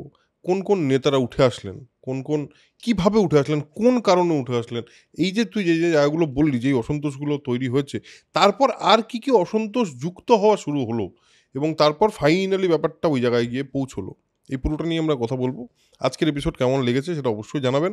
আশা করি একটা ওভারঅল খুবই সুন্দরভাবে প্রেমাশিস খুবই কি বলবো গল্পের মতো করে পুরোটা সাজিয়েছে, কারণ যতদূর আমি বইটাতে দেখলাম এতটা গল্পের মতো করে কিন্তু নেই। এটা অন্য সময়কার ইতিহাস লেখা এবং সেটা উনি ওনার মতো করে লিখেছে, সেটাকে একটু কন্ট্রোল করতে আমার নিজের একটু সময় লাগছে। কারেক্ট। সেটা একটা আরেকটা জিনিস মিস হয়েছে এই পুরো সময়টাতে, সেটা আমি জানি, সেটা হচ্ছে নবজাগরণের পার্টটা। রাইট, নবজাগরণ, বাংলার নবজাগরণ, মানে শিক্ষার আশা ম্যাকলের হাত ধরে, তারপরে ডিরোজিও এবং বাংলার নবজাগরণ, ইয়াং বেঙ্গল, এই পুরো যে একটা পার্ট, এই পার্টটা আমরা তুলে রাখলাম, অন্য সময় আলোচনা করব। কারেক্ট, কারণ এখানে প্রধানত কি ব্রিটিশদের কি কি জিনিস সমাজে অসন্তোষ তৈরি করেছে সেই নিয়েই বেশি কথা বললাম। হ্যাঁ, আমরা ওই মারাঠা ওয়ারের পরে 1857 অবধি আমরা পৌঁছানোর চেষ্টা করলাম। রাইট, এই নবজাগরণ নিয়ে হয়তো আমরা আরেকটা এপিসোড করতেই পারি, সেটা অবশ্যই একটা বড় চ্যাপ্টার, বাংলার ক্ষেত্রে তো খুবই একটা ইম্পর্টেন্ট চ্যাপ্টার। আমরা ইতিহাসে এটা পড়ে থাকি, নবজাগরণটা ইতিহাসে পড়ি, এই পার্টগুলোর অনেকগুলোই ইতিহাসে হয়তো আমাদের ইতিহাস বইতে নেই, আমরা নতুনভাবে জানার চেষ্টা করলাম। আজকের এপিসোড কেমন লাগলো সেটা অবশ্যই জানাবেন, আর কমেন্ট আপনাদের অত্যন্ত অত্যন্ত আনন্দ দেয় আমাদের দুজনকেই, এবং আমার মনে হয় যে যেভাবে আপনারা এঙ্গেজ করেন, এতটা এঙ্গেজমেন্ট আমাদের সত্যি খুবই খুবই ওভারওয়েলমিং লাগে। সো আজকের এপিসোড কেমন লাগলো সেটা আমি জানি অলরেডি আপনারা কমেন্টে জানাবেন, তবুও একবার রিকোয়েস্ট করছি যা যা মনে হয় অবশ্যই কমেন্টে জানাবেন এবং ভিডিওটাকে লাইক করবেন এবং চ্যানেলটাকে যদি সাবস্ক্রাইব না করে থাকেন আর মানে করে নেবেন। আমরা জানেনি কী ধরনের ভিডিও নিয়ে আসি এবং প্রেমাশিস প্রচুর খাটে এক একটা বই নিয়ে। আর সাবস্ক্রাইবের সঙ্গে সঙ্গে ওই জয়েন বলে একটা বাটন আছে সাবস্ক্রাইবারের পাশে, সাবস্ক্রাইব বলে বাটনটার পাশে, আর আরেকটা সুপার থ্যাঙ্কস বলে বাটন আছে, থ্যাঙ্কস এবং পাশে একটা ছোট্ট সাইন দেওয়া আছে, সেই সাইনটা, এই দুটো বাটন ইউজ করতে পারেন আমাদেরকে যদি কোনো রকম সাপোর্ট করার ইচ্ছা হয়, কারণ আমাদের এই চ্যানেলটা চালাতে তাহলে কিছু সুবিধা হয়। অলরেডি প্রচুর মানুষ আমাদের এই সাপোর্টের হাত বাড়িয়ে দিয়েছেন আমাদের দিকে, তাদের প্রত্যেককে আলাদা আলাদা করে আমি চেষ্টা করি প্রত্যেককে ধন্যবাদ জানানোর, এবং এখান থেকেও জানিয়ে দিচ্ছি একসাথে আপনাদের অনেক ধন্যবাদ। যে কোনো কন্ট্রিবিউশন, যে কোনো রকম support means a lot. So আজকের এপিসোড এখানে শেষ করছি, দেখা হচ্ছে পরের এপিসোডে। ততক্ষণের জন্য যেটা বলি সেটা আরেকবার বলে দিই, সেটা হলো spread knowledge, spread positivity, because knowledge is power and positivity is everything. Tata.